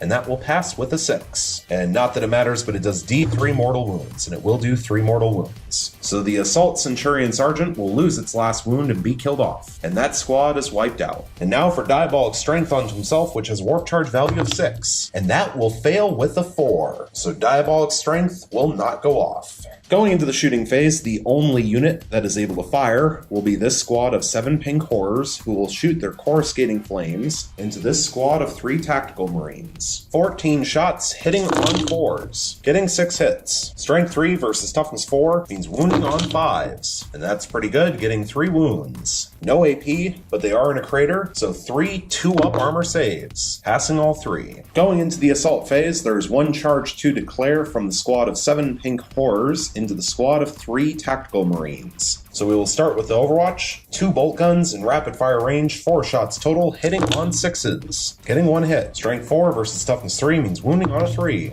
and it fails to wound. Finally, 1 shot from the last cannon, hitting on a 6, and it fails to hit. And here's their charge range, rolling 6 inches. And unfortunately for the pink horrors, they are over 8 inches away, closest model to closest model. So even with the +1 from the instrument, they would not have been able to make it in, even if the crater had not been there. But since they have to subtract 2 inches because of the crater, they would have a total charge of 5 inches after adding 1 back in thanks to the instrument. So that is a failed charge. So now, going into the fight phase, we will roll for Locus of Trickery. Rolling 2 dice, take away the highest, and for the 4th time in a row, hit rolls of 1 will not count. And so because there are no charging units who made it in, only units who are already locked in combat, we will go back and forth. Beginning with Tzeentch, since it is their turn, we'll start with the Lord of Change, who will place all of its attacks onto the Centurion Sergeant. 3 attacks base with the Staff of Tzeentch, hitting on 2s, rerolling 1s, getting 3 hits. Strength 6 versus toughness 5 means wounding on 3s, getting 3 wounds. Minus 2 AP, so 3 4-up armor saves. And the Centurion Sergeant passes all of them. What is it with these units and making 4-up saves? So the Centurion Sergeant will shrug off the blows and survive. So the Ultramarines are going to have the Chaplain fight first for them, and the Chaplain will place all of his attacks onto the Demon Prince of Tzeentch with wings, but first he will pile in. And he is now in base to base, which means that neither model will now be able to pile in or consolidate any further until one of them is dead. 3 attacks with the Crozius Arcanum, hitting on 2s, rerolling 1s, thanks to himself, getting 2 hits and 1 reroll. And here's the reroll, still failing to hit, so 2 hits total. Strength 5 versus toughness 6 means wounding on 5s, failing to wound. So now the Demon Prince of Tzeentch with wings will place its attacks onto the Chaplain. 7 attacks with the 2 sets of Malefic Talons, hitting on 2s, rerolling 1s, 6s generate additional attacks, getting 5 hits, one of which will generate an additional attack and 2 rerolls. And here's the 2 rerolls, getting all 7 hits and generating a second additional attack thanks to the second 6. So here's the 2 additional attacks, hitting on 2s, rerolling 1s, getting a hit and a reroll. And here's the reroll, getting 9 hits total. Strength 7 versus toughness 4 means wounding on 3s, getting 6 wounds. Minus 2 AP, so 6 4-up invulnerable saves. And he passes 5 of them, only failing 1, which will only do 2 damage. And so the Chaplain will fall from 4 starting wounds down to 2, but he will survive. And now the Centurion Sergeant will attack next, but first he will pile in up to 3 inches. And he is now in base to base with the Lord of Change. 3 attacks from the Centurion Sergeant with its siege drills, hitting on 3s, rerolling thanks to the Chaplain, getting 3 hits. Strength 10 versus toughness 7 means wounding on 3s, getting 2 wounds. Minus 4 AP, so 2 3-up invulnerable saves, and passing both. So finally, the Chaplain will place its attacks onto the Lord of Change. 3 attacks with the Crozius Arcanum, hitting on 2s, rerolling 1s, getting 2 hits and a reroll. And here's the reroll, getting a 3rd hit. Strength 5 versus toughness 7 means wounding on 5s, getting 1 wound. Minus 1 AP, so 1 3-up invulnerable save, which fails. So the Lord of Change, thanks to the Impossible Rope, will use its once per game reroll to reroll the failed invulnerable save. And here's the reroll, and it will roll a 5, so he will pass and stay alive. Going into the morale phase, this squad of tactical marines lost 1 model this turn. However, the sergeant has a leadership of 9 thanks to being an ultramarine, and therefore it is impossible for them to fail. So taking a look at the tactical objective cards, Tzeentch successfully completed Touched by the Warp, and they did complete it with a Tzeentch demon unit, so they will get D3 victory points. And here's the D3 roll, and they will get just 1 victory point. Tzeentch failed to complete Defend Objective 1, and they also failed to complete Psychological Warfare. And at this point, they will throw Defend Objective 1 away. And so at the end of Tzeentch turn 3, the score currently sits at 4 victory points for Tzeentch and 6 victory points for the Ultramarines. Going into Ultramarines, turn 4, a reminder that the Ultramarines have 0 command points available, and Tzeentch also has 0 command points available. At the beginning of the turn, a reminder that the Ultramarines are holding on to the tactical objective card Secure Objective 4 from the previous turn. And so the Ultramarines drew 3 new tactical objective cards, and they drew Big Game Hunter. Score 1 victory point if at least 1 enemy unit with a wounds characteristic of 10 or more was destroyed during this turn. If at least 1 enemy unit with a wounds characteristic of 20 or more was destroyed during this turn, score D3 victory points instead. Blood and Guts, score 1 victory point if an enemy unit was destroyed during the fight phase this turn. If 3 or more enemy units were destroyed during the fight phase this turn, score D3 victory points instead. And finally, Scour the Skies, score 1 victory point if at least 1 enemy unit that can fly was destroyed during this turn. And a reminder, of course, that Objective Marker 4 is this one right here, currently not being controlled by anyone. Going into the movement phase, this squad of 3 tactical marines will move up to 6 inches. This squad of 5 tactical marines sitting on Objective Marker 1 will have the last cannon remain still, but the 3 regular marines and the sergeant will move up to 6 inches. This squad of 5 tactical marines will remain still. The Land Raider that is down to 5 wounds will move up to 5 inches. The Land Raider that is down to 4 wounds will move up to 3 inches. This chaplain, who is down to 2 wounds, is going to fall back out of combat up to 6 inches. The Centurion Sergeant is going to fall back out of combat up to 4 inches. Finally, the fully healthy chaplain in combat with the Lord of Change will fall back out of combat up to 6 inches. Going into the shooting phase, we will begin with this squad of 5 tactical marines, which will fire the last cannon and 4 bolt guns at full range into the Demon Prince of Tzeentch with wings, who is down to 2 wounds because it is the closest visible enemy unit. Beginning with 4 bolt guns. 4 shots hitting on 3s, getting 4 hits. Strength 4 versus toughness 6 means wounding on 5s.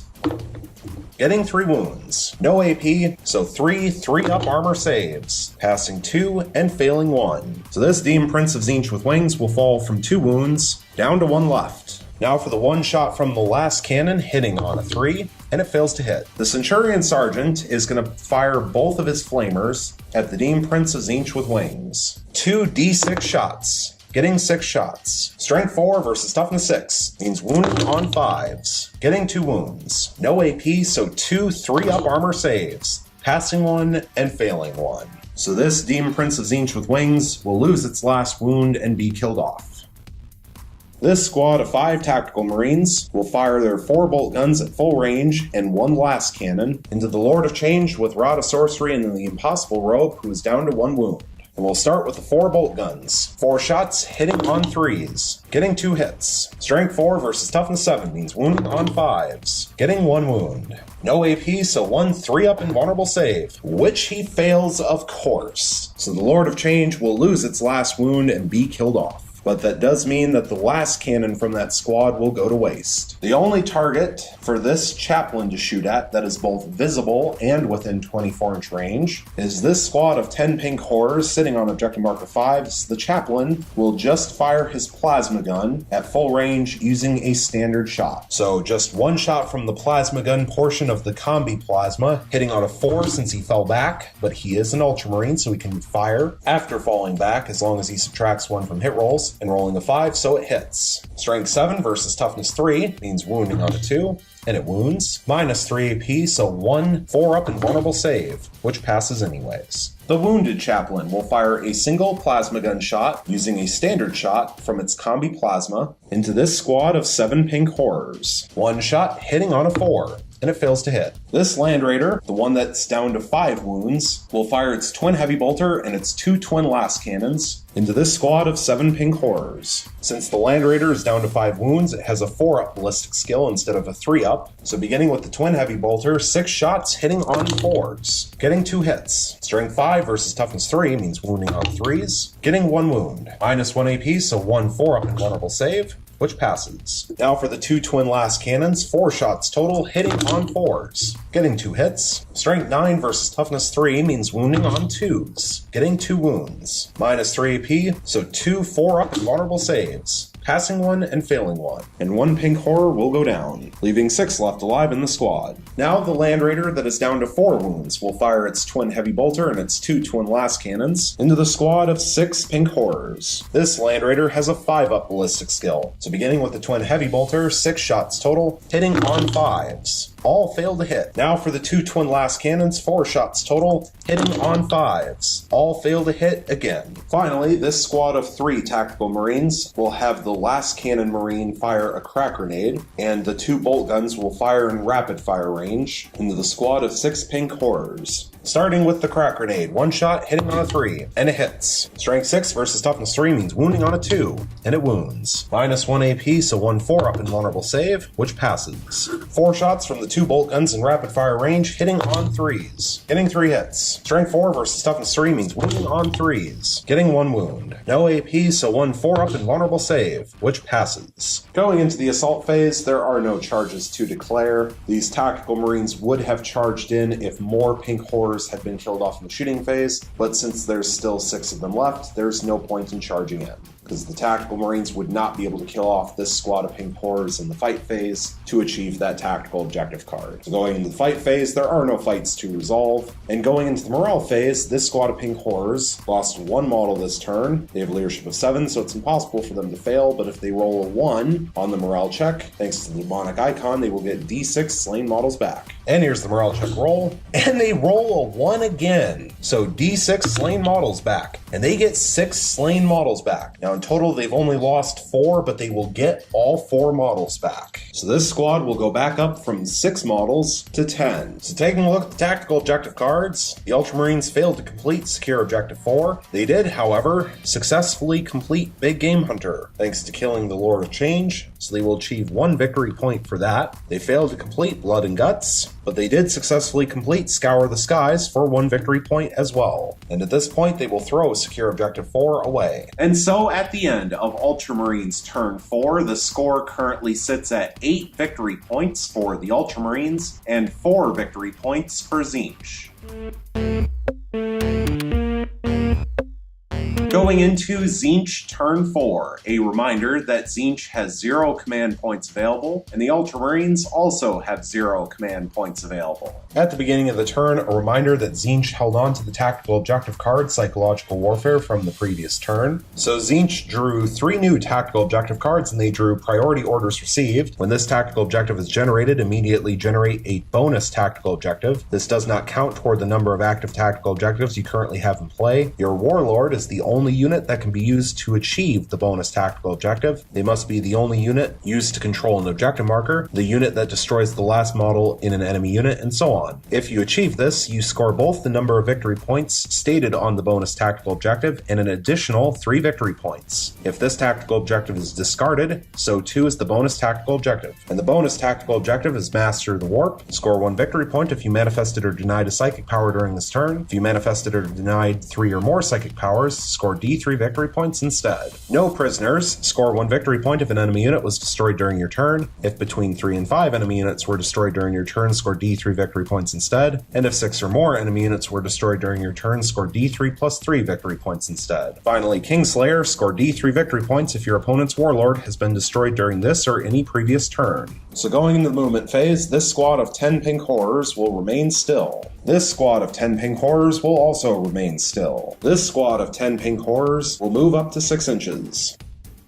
Going into the Psychic phase, this squad of 10 pink horrors will attempt to manifest Smite from the model holding the Instrument of Chaos onto the squad of 3 Tactical Marines. And Smite has a Warp Charge value of 5, and it will fail with a 2. So now going into the Shooting phase, this squad of 10 pink horrors will fire their Coruscating Flames into the squad of 3 Tactical Marines. 20 shots hitting on 4s, getting 9 hits. Strength 3 versus Toughness 4 means wounding on 5s, getting 4 wounds. No AP but +1 thanks to the crater, so 4 2-up armor saves, and they pass all 4. Going into the assault phase, this squad of 10 pink horrors will declare a charge against the squad of 3 tactical marines. We will begin with the Overwatch from the tactical marines. First, the model armed with a last cannon will throw a crack grenade, hitting on a 6. And it fails to hit. Now the 2 bolt guns will fire rapid fire, so 4 shots total, hitting on 6s. hitting 1 hit. Strength 4 versus toughness 3 means wounding on a 3, and it wounds. No AP, so 1 4-up invulnerable save, which fails. So 1 pink horror will go down, leaving 9 left alive in the squad. And now for their charge range. Getting 9 inches. And so after subtracting 2 inches for charging through a crater, but adding 1 thanks to the instrument, an 8-inch charge is more than enough to make it in. Going into the fight phase, we no longer have to roll for Locus of Trickery because there are no more Demon of Tzeentch characters left alive on the battlefield. So we will simply have this squad of pink horrors place their attacks onto the squad of 3 tactical marines, and then if they survive, they will attack back. 10 attacks total, thanks to an extra 1 from the iridescent horror, hitting on 4s, getting 5 hits. Strength 3 versus toughness 4 means wounding on 5s, getting 2 wounds. No AP, so 2 3-up armor saves, and failing both. So both the last cannon and the regular tactical marine armed with a bolt gun will be killed off, leaving only the sergeant left alive in the squad. And now the pink horrors will consolidate.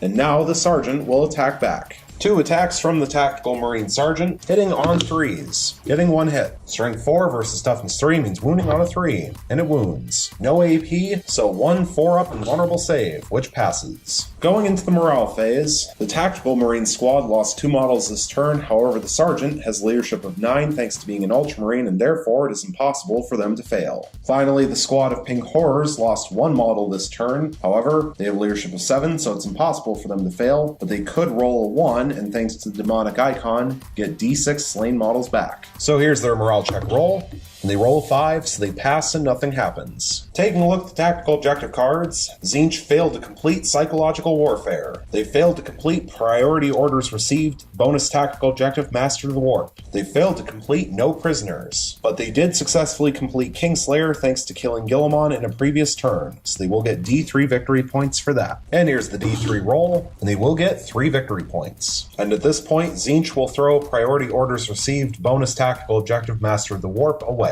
And so at the end of Tzeentch turn 4, the score currently sits at 7 victory points for Tzeentch and 8 victory points for the Ultramarines.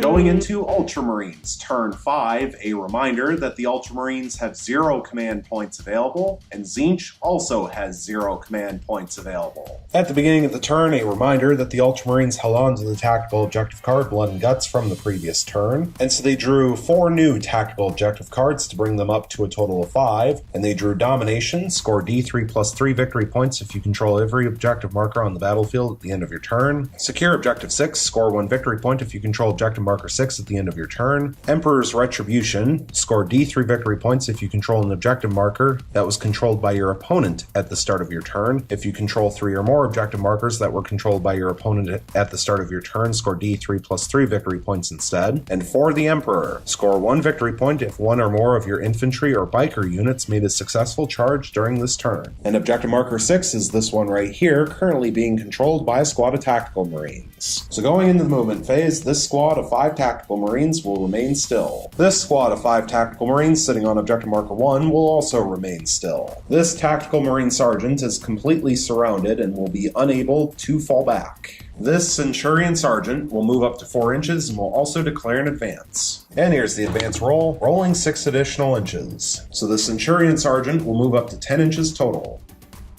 And the Centurion Sergeant is now just barely within the Tzeentch deployment zone. Now this chaplain will move up to 6 inches and will also declare an advance. And here's the advance roll, rolling 5 additional inches. So the chaplain will move up to 11 inches total.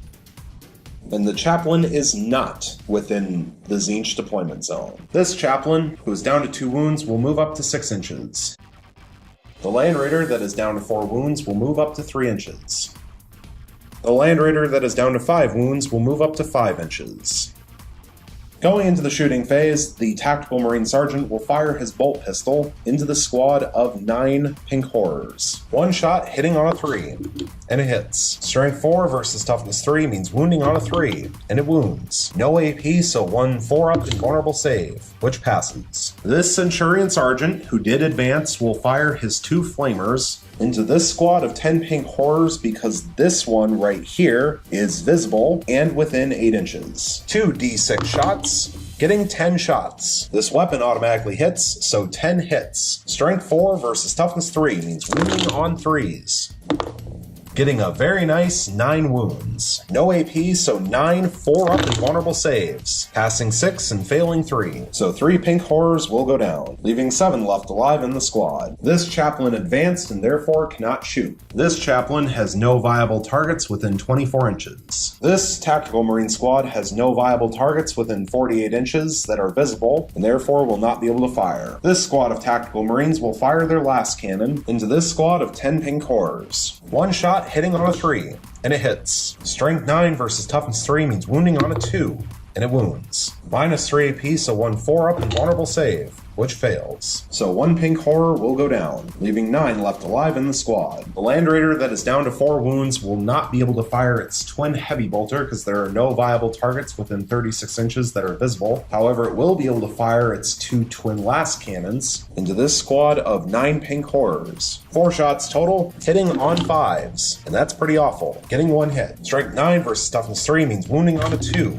and it fails to wound. Finally, the Land Raider that is down to 5 wounds will fire both its twin heavy bolter and its 2 twin last cannons into this squad of 9 pink horrors because they are within 36 inch range. Beginning with the twin heavy bolter, 6 shots total, hitting on 4s, and that's terrible. Getting 1 hit. Strength 5 versus toughness 3 means wounding on a 3. Getting 1 wound. Minus 1 AP, so 1 4-up invulnerable save, which passes. Finally, the 2 twin last cannons, 4 shots total, hitting on 4s. Getting all 4 hits. That's a little bit better. Strength 9 versus toughness 3 means wounding on 2s. Still rolling 2 1s, of course, so only getting 2 wounds. Minus 3 AP, so 2 4-up invulnerable saves, passing 1 and failing 1. So 1 more pink horror will go down, leaving 8 left alive in the squad. Going into the assault phase, there are no charges to declare, so going into the fight phase, we will resolve the fight between the tactical marine sergeant and the squad of pink horrors. Because it is the Ultramarines' turn, the tactical marine will go first. So the sergeant has 2 attacks base, hitting on 3s, getting 2 hits. Strength 4 versus toughness 3 means wounding on 3s, getting 2 wounds. No AP, so 2 4-up invulnerable saves, passing 1 and failing 1. So 1 pink horror will go down, leaving 8 left alive in the squad. And now the squad of 8 pink horrors will place their attacks onto the tactical marine sergeant. 9 attacks total, hitting on 4s. And that is a terrible hit roll, getting 2 hits. Strength 3 versus toughness 4 means wounding on 5s, getting 2 wounds, however. No AP, so 2 3-up armor saves, failing both. So the tactical marine sergeant is killed off and removed, and that squad is wiped out. And so now this squad of pink horrors will consolidate up to 3 inches. Going into the morale phase, this squad of pink horrors lost 1 model this turn. However, they have leadership of 7, so it's impossible for them to fail. And thanks to the demonic icon, if they roll a 1 on their morale check, they will get D6 slain models back. And here's their morale check roll. And they roll a 1 again. So they get D6 slain models back. And here's the D6 roll, and they get 5 models back, but they've only lost 2 models, so they will get both models back. So this squad of pink horrors will go back up from 8 models to 10. This squad of pink horrors lost 2 models this turn, and they have a leadership of 7, so they could fail on a 6. And here's their morale check roll, and they do roll a 6, so 1 additional model is killed off. So 1 more pink horror is removed, leaving 7 left alive in the squad. Finally, this squad of pink horrors lost 3 models this turn, and they have a leadership of 7, so they could fail on a 5. And here's their morale check roll, and they roll a 2, so they pass and nothing happens. So taking a look at the tactical objective cards, the Ultramarines failed to complete Blood and Guts, they failed to complete Domination, they did successfully complete Secure Objective 6 for 1 victory point, they failed to complete Emperor's Retribution, and they failed to complete For the Emperor. And at this point, they will throw Domination away. And so at the end of Ultramarines turn 5, the score currently sits at 9 victory points for the Ultramarines and 7 victory points for Tzeentch. Going into Tzeentch turn 5, a reminder that Tzeentch has 0 command points available, and the Ultramarines also have 0 command points available. At the beginning of the turn, a reminder that Tzeentch is holding on to the tactical objective cards Psychological Warfare and No Prisoners from the previous turn. So Tzeentch drew 3 new tactical objective cards, and they drew Area Denial. Score 1 victory point if there are no enemy models within 6 inches of the center of the battlefield at the end of your turn. If there are no enemy models within 12 inches of the center of the battlefield at the end of your turn, score D3 victory points instead. Overwhelming Firepower. Score 1 victory point if an enemy unit was destroyed during the shooting phase of your turn. If 3 or more enemy units were destroyed during the shooting phase of your turn, score D3 victory points instead. And the Cycle of Life. Score 1 victory point if an enemy infantry unit was destroyed during this turn. If an enemy infantry unit was destroyed by one of your Nurgle demon units during this turn, score D3 victory points instead. Going into the movement phase, this squad of 10 pink horrors is going to move up to 6 inches. This squad of 7 pink horrors is going to move up to 6 inches, and they will also declare an advance. And here's the advance roll, rolling 6 additional inches. So this squad of 7 pink horrors will move up to 12 inches. And finally, this squad of 7 pink horrors will move up to 6 inches. Going into the psychic phase, this squad of pink horrors will attempt to manifest Smite onto this Centurion Sergeant. And Smite has a warp charge value of 5. And it will fail with a 3. So finally, this squad of pink horrors will attempt to manifest Smite from the iridescent horror onto the chaplain, who is down to 2 wounds. And Smite now has a warp charge value of 6, and it will fail with a 3 as well. So now going into the shooting phase, this squad of 10 pink horrors will fire their coruscating flames into the chaplain, because the chaplain is the closest visible enemy unit to every single pink horror in that squad. 20 shots hitting on 4s, getting 10 hits. Strength 3 versus Toughness 4 means wounding on 5s, getting 3 wounds. No AP, but +1 thanks to the crater, so 3 2-up armor saves, passing all 3. This squad of 7 pink horrors will fire their coruscating flames into this Centurion Sergeant. 14 shots hitting on 4s. And there is 1 cocked dice in there. Rerolling the cocked dice still fails to hit, so 5 hits total. Strength 3 versus Toughness 5 means wounding on 5s, getting 3 wounds. No AP, so 3 2-up armor saves, passing all 3. Finally, this squad of 7 pink horrors, which did advance, will fire their coruscating flames into the Centurion Sergeant. 14 shots hitting on 5s, getting 6 hits. Strength 3 versus Toughness 5 means wounding on 5s, failing to wound. Going into the assault phase, this squad of 10 pink horrors will declare a multi-charge into both the chaplain and the land raider, with the primary target being the chaplain. And we will begin with the overwatch from the chaplain, who will fire both profiles from his combi plasma, beginning with the plasma gun, which will fire standard shots. So 2 shots hitting on 6s. Failing to hit. Now 2 shots from the bolt gun, hitting on 6s. Once again, failing to hit. Now the Land Raider will attempt to fire, beginning with its twin heavy bolter, 6 shots, hitting on 6s. Getting 3 hits. Strength 5 versus Toughness 3 means wounding on 3s. Getting 2 wounds. -1 AP, so 2 4-up invulnerable saves. Passing both. Finally, 4 shots from its 2 twin last cannons. Hitting on 6s, getting 1 hit. Strength 9 versus Toughness 3 means wounding on a 2, and it fails to wound. And here's the charge range, getting 9 inches. So after subtracting 2 inches for charging through a crater, but adding 1, thanks to the instrument, an 8-inch charge is more than enough to make it in. Going into the fight phase, we will begin with the squad of pink horrors placing their attacks on both the chaplain and the land raider. 4 pink horrors will place their attacks on the land raider, while 5 pink horrors and the 1 iridescent horror will place their attacks onto the chaplain. Beginning with the 4 pink horrors against the land raider, 4 attacks total, hitting on 4s. All fail to hit. And now for the 7 attacks from the 5 pink horrors and the 1 iridescent horror onto the chaplain, hitting on 4s, getting 5 hits. Strength 3 versus Toughness 4 means wounding on 5s, getting 3 wounds. No AP, so 3 3-up armor saves, passing 2 but failing 1. So the chaplain will fall from 2 wounds down to 1 left. Now the chaplain will attack back. 3 attacks with the Crozius Arcanum, hitting on 2s, rerolling 1s, getting 2 hits and a reroll. And here's the reroll, getting a 3rd hit. Strength 5 versus Toughness 3 means wounding on 3s, getting 2 wounds. wounds. -1 AP, so 2 4-up invulnerable saves, passing 1 and failing 1. So 1 pink horror will go down, leaving 9 left alive in the squad. Finally, the 1 attack from the Land Raider, hitting on a 6, re-rolling, getting a reroll, and here's the reroll. Getting a hit. Strength 8 versus Toughness 3 means wounding on a 2, and it wounds. No AP, so 1 4-up invulnerable save, which passes. Going into the morale phase, this squad of pink horrors lost 1 model this turn. However, they have a leadership of 7, so it is impossible for them to fail. But thanks to the demonic icon, if they roll 1 for their morale test, they will automatically pass, and D6 slain models will be returned.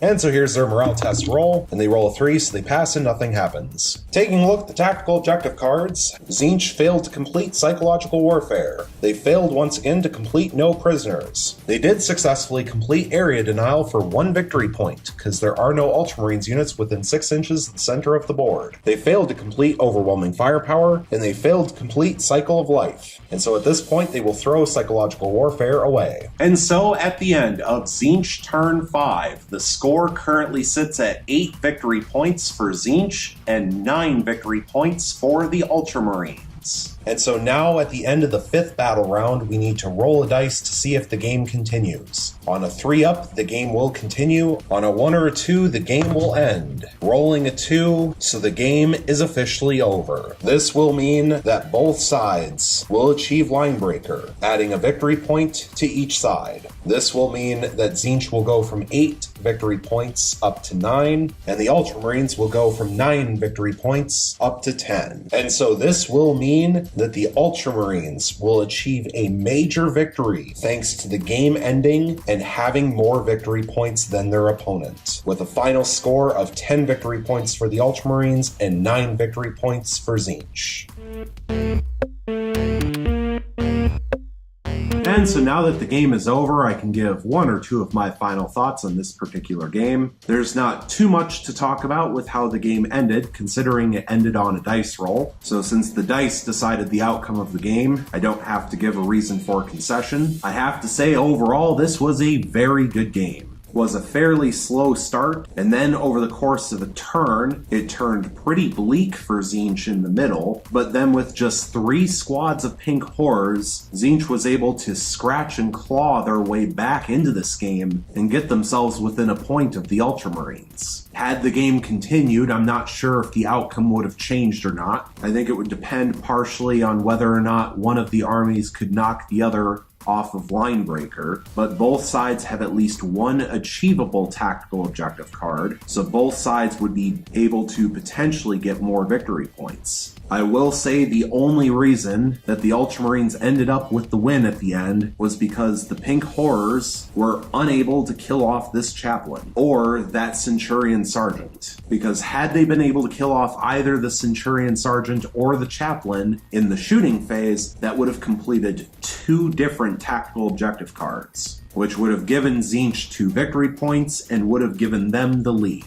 At the same time, however, Tzeentch should thank their lucky stars that 1 Demon Prince of Tzeentch with wings passed about 15 out of 17 4-up invulnerable saves. In fact, Tzeentch in general passed so many 4-up invulnerable saves, you would think they were 2-up invulnerable saves. I also do want to apologize again for forgetting the Centurion assault launchers in the first couple turns of the game. With how everything turned out in those particular fights where I forgot the Centurion assault launchers, I don't know that anything would have changed in terms of the outcome. Plus, it's not a guaranteed mortal wound. You have to roll a dice and it happens on a 4-up. So it's entirely possible that even if I had rolled for them, they would not have gone off. But I still want to apologize for forgetting to do it. However, I am glad that I remembered to do it when I did, because that made a bit of a difference against the Lord of Change with Rod of Sorcery and the Impossible Robe, which was very important.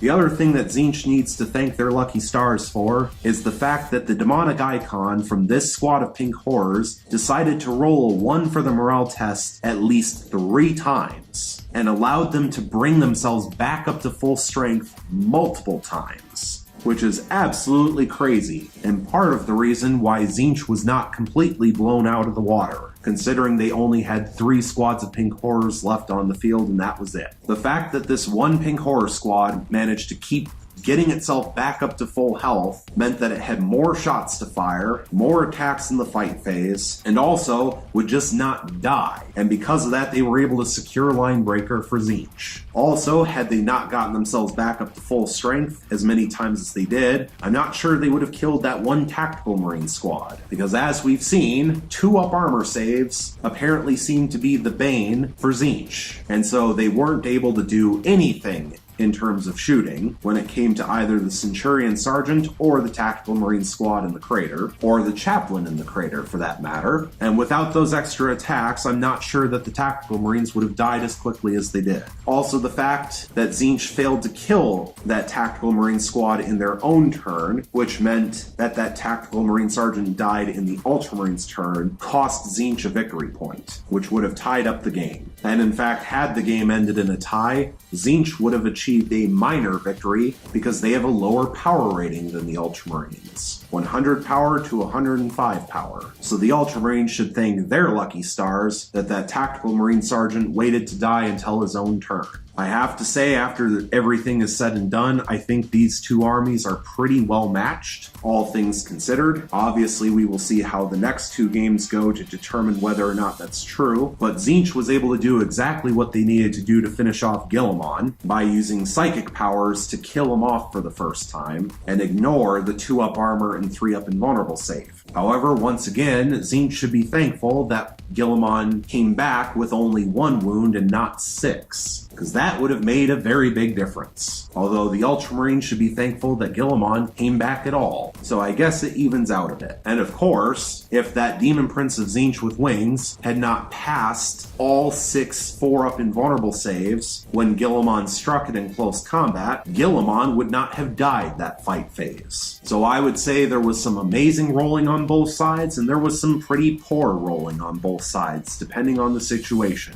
The last thing I will mention is that it was very unfortunate for Tzeentch that in their first turn, they failed to get off Diabolic Strength onto the Demon Prince of Tzeentch with wings that ended up charging this Land Raider with 4 wounds left. Because if Diabolic Strength had gotten off, Tzeentch would have then kept the Boon of Change roll, which was +1 attack, instead of trying to re-roll it to get +1 strength, which then resulted in getting +1 toughness, which was useless. And so with the 2 extra attacks from both Boon of Change and Diabolic Strength, and the Strength 9 from Diabolic Strength instead of Strength 7, most likely the Land Raider would have been killed in that fight phase right then and there, which would have caused the units that were still embarked inside to roll dice to see if they roll 1s and are killed off when emergency disembarking, and possibly that Land Raider could have exploded and possibly done some mortal wounds to Guilliman. Also then, Tzeentch would not have had to worry about that Land Raider at all for the rest of the game, and that potentially could have made a difference. So that's about all that I have to say about this game. Thank you so much for watching, I really hope you enjoyed, and stay tuned for the next one.